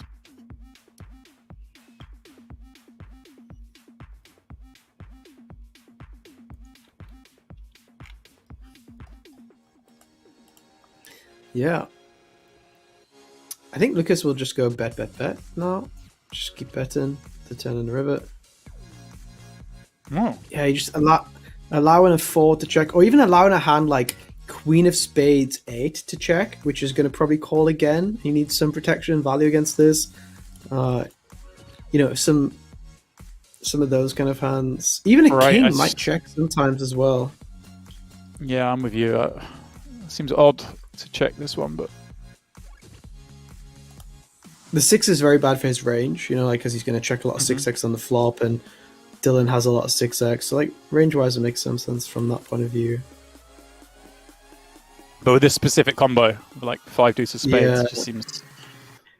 And it's going to be some hands you want to. There's going to be some hands you want to bluff, like 7-8 with a spade, stuff like that. I don't think 9-4 can fold now. If 9-4 finds a fold now, I'd be extremely impressed. Like, Lukas could be value betting the same hand, like 6s and 4s with a king, Right. Wow. That's honestly an amazing fold. Like, that is a really incredible fold, I think. I know it sounds silly, but it's like that is a really good fold, I think. Very, very good fold. For such a small bet. It was like quarter pot, right? He bet 10 million into 45. Like, yeah. He shoves all his king x pre-flop because it's like 15 big blinds effective pre-flop, so he doesn't have any king x hands. So like, he usually doesn't value bet a flush or trips for like such a small sizing. So like, it's very, very impressive fold, I think. Especially when he has 600 million, he can afford to lose 10 million. And now he's raising a good hand to raise blind versus blind. I think he's playing really good. Dylan is a superstar. Playing very good.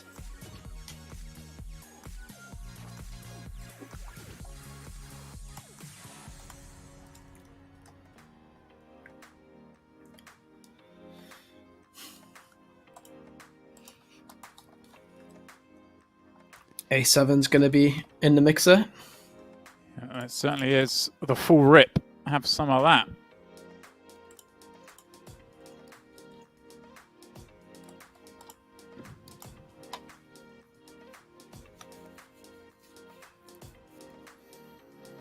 So 21 cents. Free lumps So what of can you garbage. play on? What can you play on Party Poker for 21 cents? Do you know, James? Like if someone cashes here, what can they do with their 21s? What is for 21 cents? You can play. There's the cent Cash rolls, game. right? So I mean, you got 21 bullets in those. Yeah, like go for a little cash game That's spin. nice. Little zoom. Okay, what's the minimum buy-in for 1 cent, 2 cent? Do you know? Is it probably 50 cents, 60 cents? It's fun. It's funny. I'm looking. Obviously, there's a bunch of 22-cent events, but there's $11 cent tournaments as well. The cent rolls is 22 cents. I mean, it's just getting the mix there. But yeah, cash game wise, casino, I guess. Look here. Micro. Sit and goes, maybe. Sit and goes might be a good way to do it. Yeah,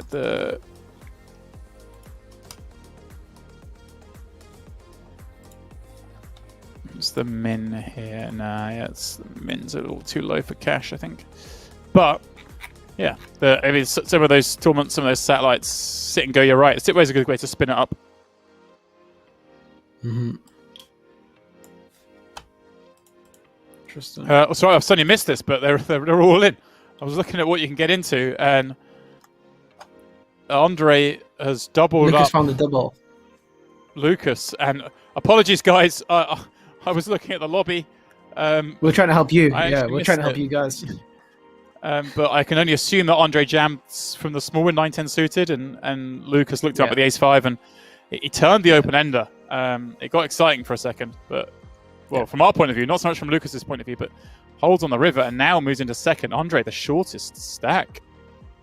Yeah, and Dylan has a really nice. Dylan has a really nice spot too. He can apply lots of pressure now. And we haven't really had that spot, have we, Pads? No. Bar for about a minute or two, they've been very different, Lucas and Andrii, but now they're similar. Let's see what Dylan's got. He's impressed us so far, Pads. He's moved the gears. Yeah. He's taken advantage of multiple situations. So let's see if, straight away in here with the 6-7 coming in. Yeah. Obviously going to take advantage of this as well. So just further confirmation that Dylan clearly knows what he's doing. 100%, yeah. Lucas flopping the open ender. This is a board where people miss a lot of bets usually. Like it's a board where people check too much, but you want to bet to make like King 2 fold, Queen 4 suited fold, Ace 3 offsuit fold. There's a lot of combinations. 6-7 suited fold. So I hope Dylan doesn't miss anything. Dylan playing good. Playing very good. Yeah, I'm just going to walk into it a little bit here. And Lucas up against his bogeyman. Dylan's had his number all day. It's just in again. An 8. In with a nice... Yeah, an 8's a massive card here. Yeah, an 8 is massive. But Dylan may take this one... Oh, okay. There we go. Lucas has made a few of these kind of raises. I'm not sure if he's raised folding or like... Pads, I think he says had enough of the check calling against Dylan and getting kind of blasted off down the streets. He's saying, you know what? You do this too often to me. I'm just gonna punish you here. Maybe so. That makes sense. And straight away, like if Lucas wants to limp here, he's going to get punished because Dylan's just got ace king. But he's psychologically, it's got to get in his mind a little bit. Yeah, 3.5x, I imagine, from how he's played so far.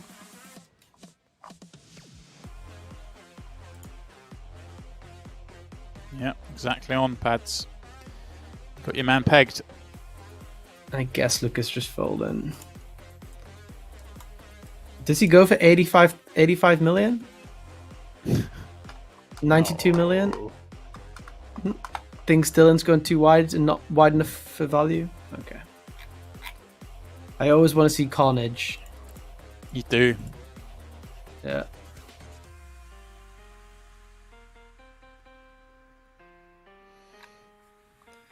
Terra Luna. 10s? Okay. Okay. The Dylan was tanking there.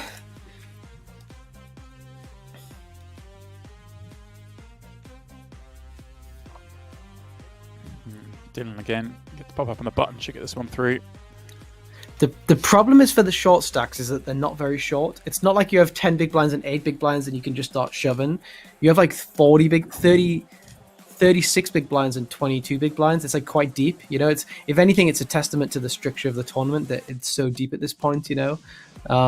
Yeah. So yeah, nice. It's nice. It's sort of towards the end of day 2 yesterday. It went to 24-minute levels. Just give them a little bit more players to get towards the business end. It deepens things up. We saw the final table. Yeah. Obviously, yesterday they played a long time against the final 9. So obviously, the start was always going to be pretty fast and furious, and that's what happened. And now, obviously, playing a lot deeper. It's lovely to see, like you say. Look at this. Yeah. Limping the button now. Novak, little adjustment. Punish maybe. 52 million. No, okay. You really are sick. No, I mean Lucas's money is like dead at this point, or like not dead, but not very live. And Andrew's folding ace-2 suited versus Ray, so if he's folding ace-2, he's probably folding quite a lot, right?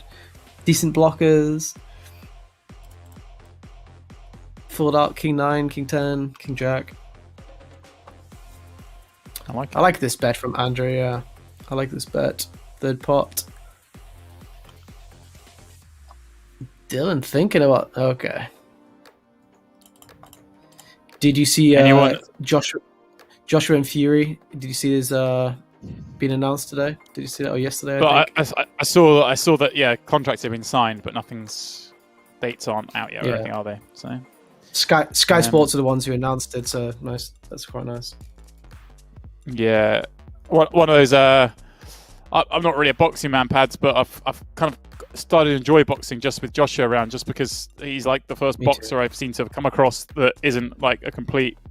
Well, yeah, he's someone I want to root for, and it's pretty rare in that sport. It feels like so. Yeah. Well, Tyson Fury has a lot of fans too. He's quite popular as well. You know, he's a very generous guy. He gives a lot back, and he's a family man, whatever. So. Yeah, there's I don't know, there's some stuff he said that I can't really get past, but. Right, obviously, his story is fantastic.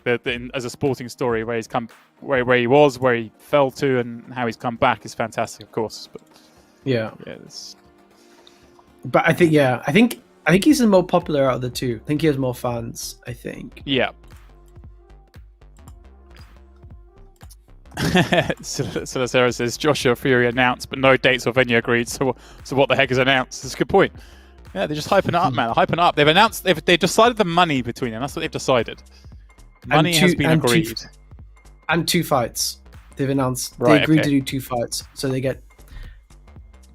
Is that either has the option to get the rematch? Like.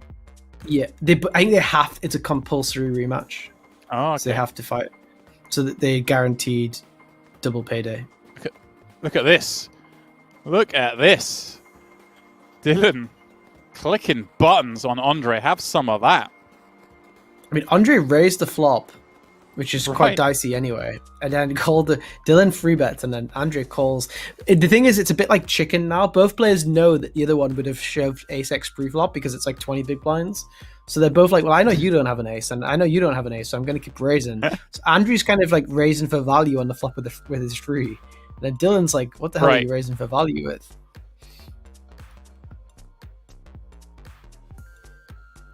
Maybe Andrew goes for 10% bet on the turn for a little bit of protection to make sure Dylan doesn't go wild on the river. Yeah, he goes for that small bet. I thought he would do this, yeah. It makes sense, I think. Because if you check, Dylan might just shove the river, then what are you going to do you know what I mean? So you kind of stun the action a little bit.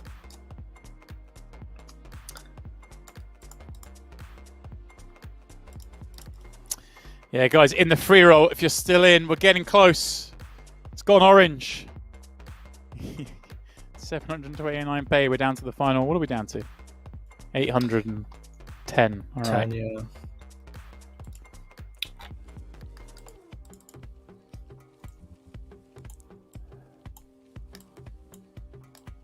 Pads is still in there. You can win those $22 ticket by knocking them out. You can also win a $500 ticket if you win the free roll. Pads is just smashing. Look at this.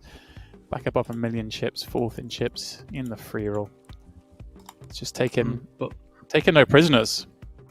Well, I'm on the bubble of the Tuesday 500, which is what big trouble here.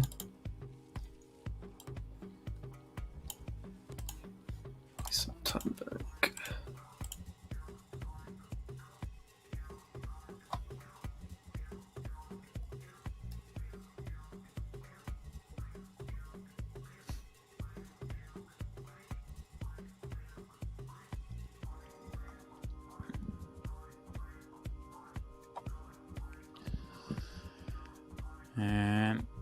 Yeah, Andrii getting back to 300 mil. Lukas with the same. It's the old half the chips versus a quarter of the chips versus a quarter of the chips. The dream spot for Dylan. We've been three-handed for a long time, considering how fast we went down to the final three, but it makes a lot of sense. They are a lot deeper. Let's see, 30 bigs effective we're playing. It's nice to see, Pads. It's nice to see because we're seeing some good stuff. We're seeing some battles now. I mean, people were playing pretty, like you called it, people were playing pretty fairly straightforward for a while there, and then now we're seeing the 3-bet bluffs post-frop, the kind of like race to protect stroke value, end up calling a third bet. Like, it's fun. Yeah. It's weird how it's weird how it works like that, yeah. The gears change so quickly.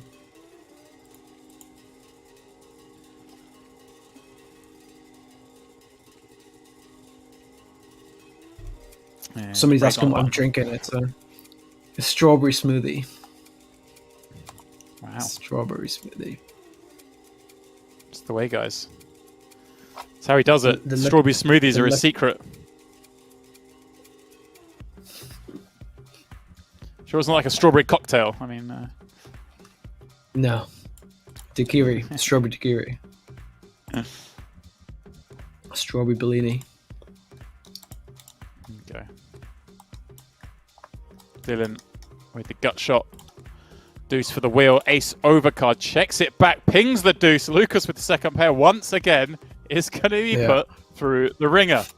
Time and time again. These two having it out, and Dylan just always seems to have the best of it.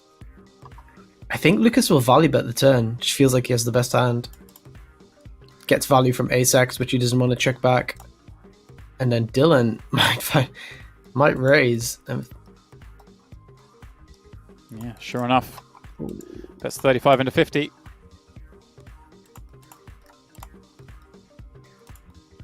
Yeah, Dylan, does he just call to slow play? Because like raising non all in looks crazy strong now. Like, what could you ever be bluffing with? Yeah. Oh my goodness, that is an insane river card. Wow, it looks so clean. Brutal. It's so clean, so blank. But if he bets the thing which might save him is if he bets non all in and Dylan shoves, Dylan is representing better than 7-5 at that point. He's not representing jacks or like a7. You know, he's representing straights, sets. So if Lukas bets like 122 million and then Dylan goes all in, it's going to look so strong. Was he ever bluffing like that? He could maybe get away. Oh, versus this size, and it's going to be tough to get away. Because he could value raise. Well, could he value raise? Right. No, but he could bluff. He's more likely to bluff against this sizing, right? So I don't think Lukas is going to be able to get away here. Dylan has shown he's capable enough to bluff. He could have like Jack 4 of hearts or something like this. Could he ever have a queen here and raise river? Like check back the queen on the flop sometimes and then call turn and then against the 1/3 sizing on the river go for value? It would be like queen 2 or queen 7. Yeah, he goes all in. I don't think Lukas can get away. It's brutal spot for him. Yeah. He does call, Pads. He does call. Yeah. Lukas Wimmer tormented by Dylan. And that run out, the deuce 7 offsuit combo. It's always going to be enough to send him out in third for 84k. And just like that, we have our heads up set. Yep. Dylan with just under 900 million. A 3-1 lead against Andrii Novak. But Pads, you say Andrei's a bit of a heads-up player, so I a lot think of work so, still yeah. to do. Yeah, I think so. And Andrei's going to think that Dylan's coming after him straight away. The first limp, he raises to 3.5x, but really he just had a good hand. So, yeah, I imagine Dylan's going to keep pressing and Andrei's going to try to play low variance. That's how I would imagine it plays out, but let's see. Well, as he busts out, as they guarantee themselves 6 figures, those of you in the free roll have made the money. You're in. Let's go. I also cashed 21 cents. Loopy saying snap calls again. If you are just joining it, like we have a little bug sometimes with the replay where if they tank for a very long time, it shows up as a snap call. Yeah. You know, it's just the way it is.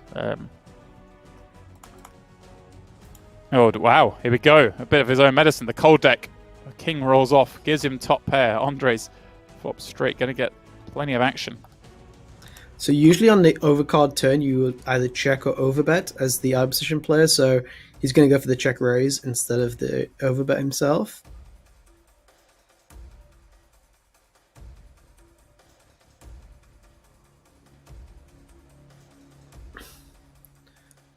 Small bet from, well, not a small bet, but not a huge bet from Dylan. I think Andrii may just call, because if Dylan has a king, he's going to value bet most rivers. Anyway, yeah. Right. This is actually quite interesting. It's similar to the last hand where Dylan's going to value bet and Andrei's going to shove, but it's going to look so strong. But Dylan's going to feel like he has a really strong hand too. And Dylan's going to know that he has no 8x either, because he's going to check that on the turn usually. So a lot of psychological stuff going on now. Andrei's definitely going to shove. And then it comes down to, can Dylan get away? He also blocks 9-7, which is something. Like, it's some consideration for sure. First hand off the heads up. Straight into it.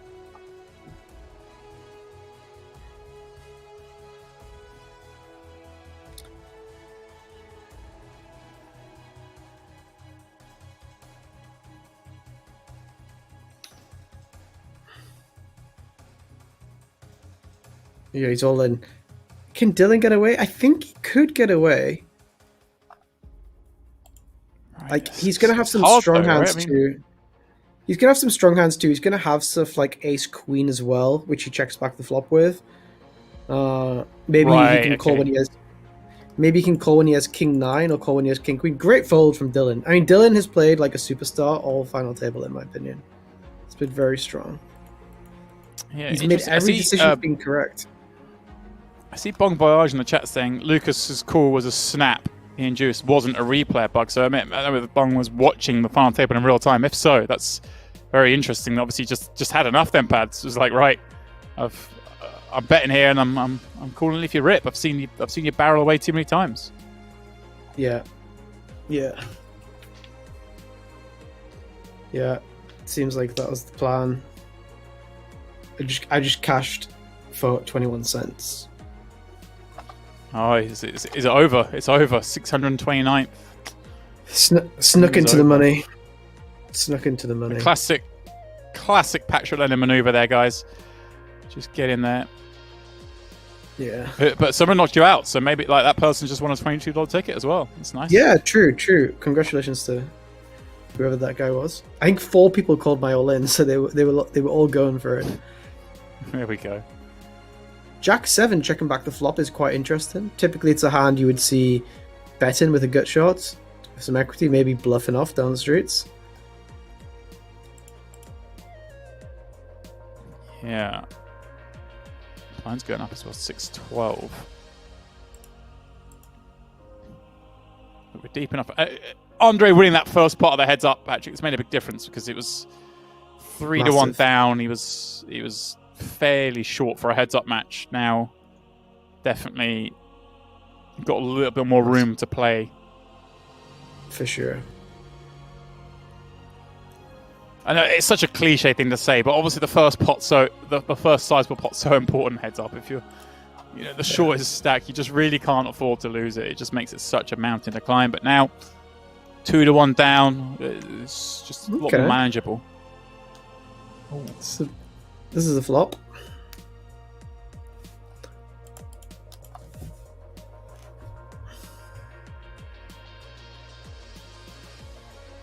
Check back from Andrii, not wanting to get check raised. That makes some sense. Okay. Surely Dylan's going to bet the turn. Andrii has to call with his hand. He beats a lot of draws. Has equity against even a jack.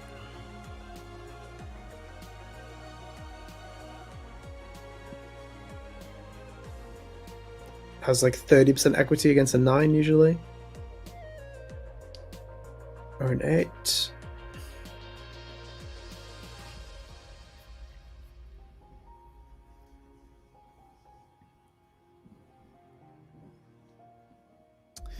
All those draws you mentioned, the other 10x, some Queen X and stuff, all miss here, Patrick, but just ace high for Andrii. Yeah. I guess Dylan will go for a large bet. Just thinking that if Andrii ever has a 9 or an 8, or like an overpair that he checked back, he's just never going to fold. Yeah, I was expecting to see this large bet. And I think Andrii has to fold now. He could shove, but that would be kind of aggressive, yeah. Certainly would be aggressive. Yeah. Does fold. It's down to 30 bigs. I like it though, Pat. I like where your head's at all the time. We're always finding a way to make something happen. It must be quite scary being inside your head, like just deep in a big tournament. I'd be worried for you. The thoughts, the demons just working away. Yeah, for sure. Oh, hello. This could actually be this. Yeah, shot? this could actually be a biggish pot. Gut shot. Overs to the 8. 1 club against the nut club draw. Yeah, here we go. This could be the one. And if a club comes off, it's also good for Andrii to be aggressive as well. This is going to be an interesting hand. Could Dylan free it now? That's a very blank turn. Very blank turn.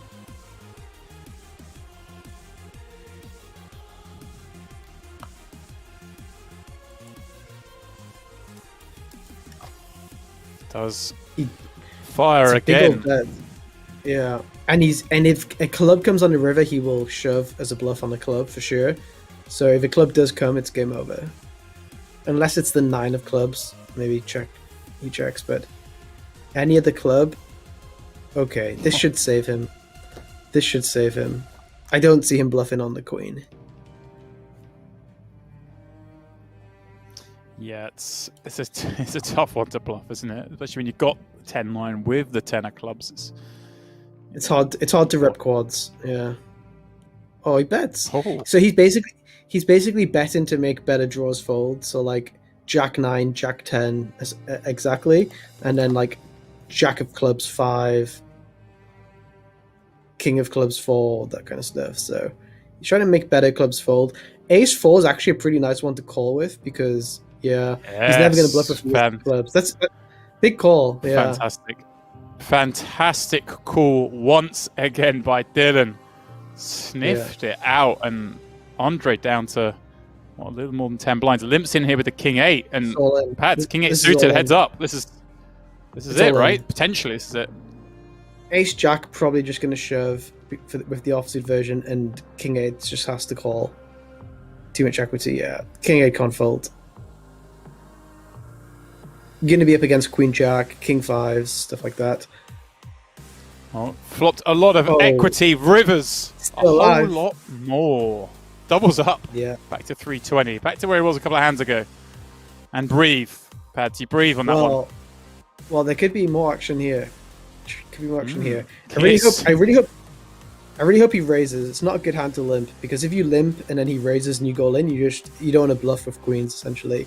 It's a very good raise from Dylan too. Dylan played like a superstar, honestly. He's played fantastic. A6 deuce, not the flop he was after with the queens, but may still get some action here. Andrii with king high. Backdoor nut spades. Quarter pots, maybe. Oh, he checks back, finds the 8 on the turn. Gonna stick Andrii in here for a while. Wow, we're seeing some hands, but yeah, unlucky for Dylan there. He has was 1 card away from taking down the WPT500. Has to continue, but it's continuing with good hands in good positions and a big chip lead. Still the favorite. Yeah. Andrii has a value bet on the turn. Oh. Wow. That's unfortunate. Dylan. That's very unfortunate for Dylan. I feel like he doesn't deserve this run out. Because if a king comes, maybe you get away. But when the 8-8 comes, it's a lot tougher. That is brutal. What size does Andrii go now? Okay, he's gone too big at all. Yeah, he has a lot of bluffs. I think Queens is gonna call. Like you have no 4, no 5, no 3, no 7, no 9, no 10 in your hand. Like, if he somehow gets away from this one too, I'm gonna be extremely impressed because he's made so many good decisions so far.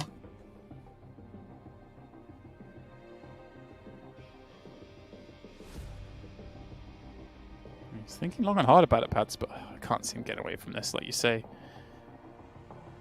Wow, this guy's good. This guy's very good.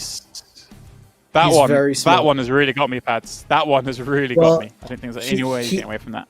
I think he seems like he's a big dynamic player because, like, Andrii just ran like a big hand against him, check raising before and like a big bluff, and then he just doubled it through Dylan getting lucky. He probably thinks that a regular's not going to try like 3 hands in a row to try to do something against you when like momentum's really changed the other way, which is a really sophisticated way to think about poker, and it's hard to get onto that level.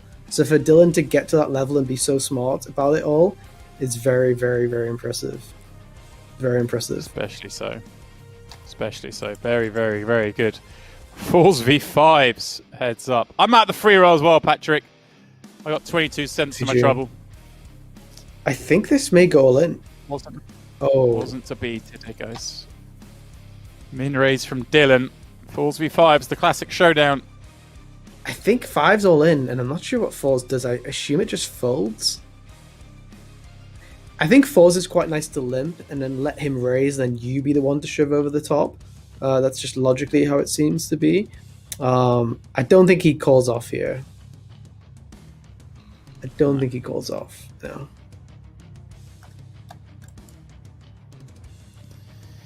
Unique in the chat saying Andrii going to win this event. Well, he's taken some strides. It was looking very bleak a moment ago. The river bailed him out, and he's getting back into it. But Dylan's still with the big chip lead. Yeah.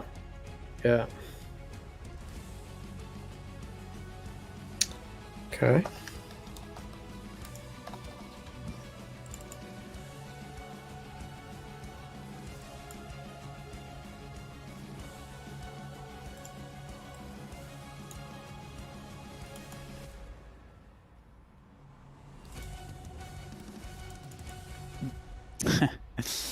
Checks through on the flop. Jack on the turn for Dylan. Old man Dinkelberg saying Dylan has made all the correct calls and folds. He certainly has.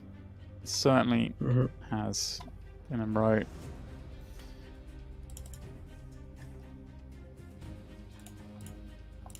Not put a foot wrong this evening. Right from the start, pal. One of the first hands, the final 9 hand, they just kind of 3-bet ripped with 26, 27 blinds, queens. Made the fold with ace 10 when Andrii opened, just kind of keep out the way. Got the chip lead. Started playing a lot more aggressively. Gets called here on the turn. Gonna get some more value for that jack. Yeah. Now, I imagine we're going to see a big bet, I think, because like so many draws missed. 7-8 missed, 9-8 missed, 9-7 missed, all the 4x missed. Yeah, big bet makes sense.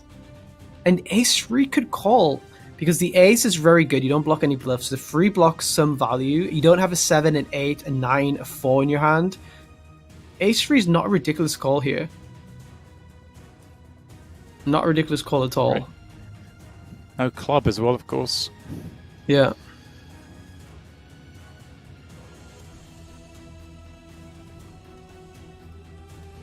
I feel like he may flick it in.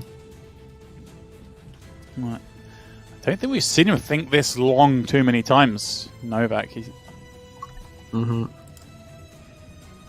he's certainly considering. Yeah. There we go. Pad, you're right. He does. I thought he would call. Exactly as you broke it down. Like, it just wasn't the worst hand to bluff catch with. But what I feel like is Dylan would have found the fold. Like, Dylan realizes it's a good hand, then he realizes something else, then he finds the fold. You know, that's what it feels like to me. Yeah, he certainly has been all final table from Dylan. Not got one wrong.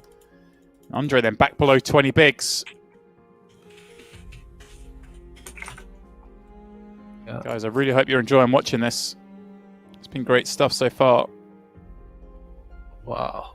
Oh, wow. Oh, limp calls with Jack 4 suited, flops the flush.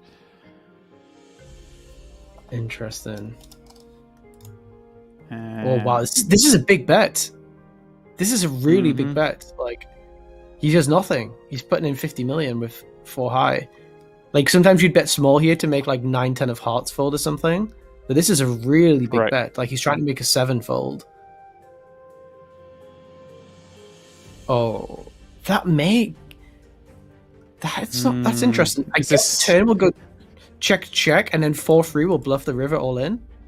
Checking the turn for Dylan makes a lot of sense here. The SPR is so small, there's no reason to bet. You want him to bluff the river. But I think 4-3 might bluff shove the river against like King 10 no club, King Jack no club, Jack 10 no club, a 7, a queen, whatever it may be. Oh, that might save Andrii. Because now the Queen X hands, which would have folded, they now have to call. All right, yeah, he does give it up. Checks it back on over to Dylan, who, of course, just gets to jam himself. And Andrii is going to think, what do I have to do to beat this guy? Going to be 9-1 down after this hand. Yeah.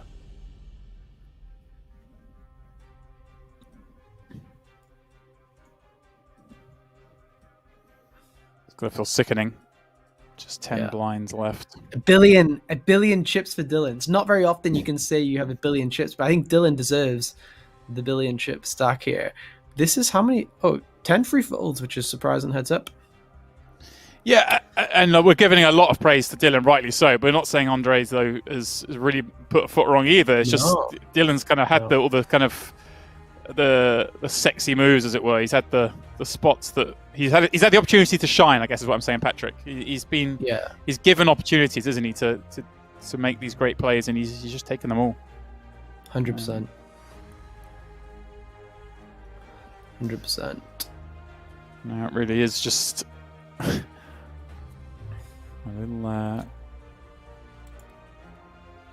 little shove and fold fest for a little bit, perhaps. So Andrii can get some action.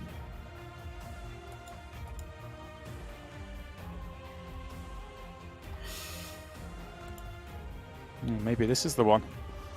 Ace 4 versus Queen 8 suited. This is the one. Ace 4's all in and Queen 8's going to have to probably call. It's very close though, but probably it's going to call. Maybe it folds. Maybe it's just on the edge. Yeah. Like 2 big blinds less would probably call.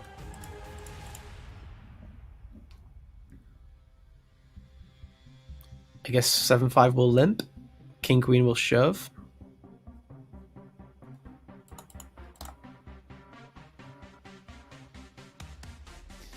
Yeah, people talking in the chat. Huge payout to E, both regardless. You're not wrong. 123k locked up. 191 for the winner for this $500 tournament. We're doing it all again next week. WPT 500 Knockout Edition. It's going off. You guys should get in the mix for that. Plenty of satellites going off. Oh, we'll snap up the 500, but his feeders galore. Here we go. Yeah. Andrii could double up here with his Ace Jack. Queen Jack's going to just shove. Here we go. There's a shot. Oh my word. Oh, well, Queen on the flop. 10 on the river. Chop it up, boys. Yikes. That is a yikes. Andrii still with his 120 million.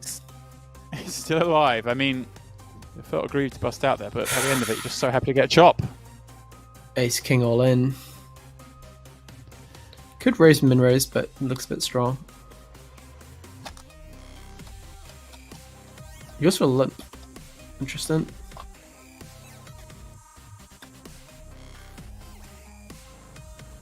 Limp lets Andrii in, and he's going to flop second pair on this Queen Jack for a couple of diamonds. Dealing with King of Diamonds. Yeah. Gut shot 2 overs.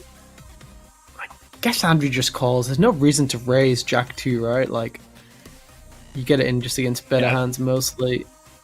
Oh wow, this could be game over. Wow. This could be game over. Dylan has a lot of attractive bluffs, like 9-6, 8-7, like any gut shot, you know, put pressure on.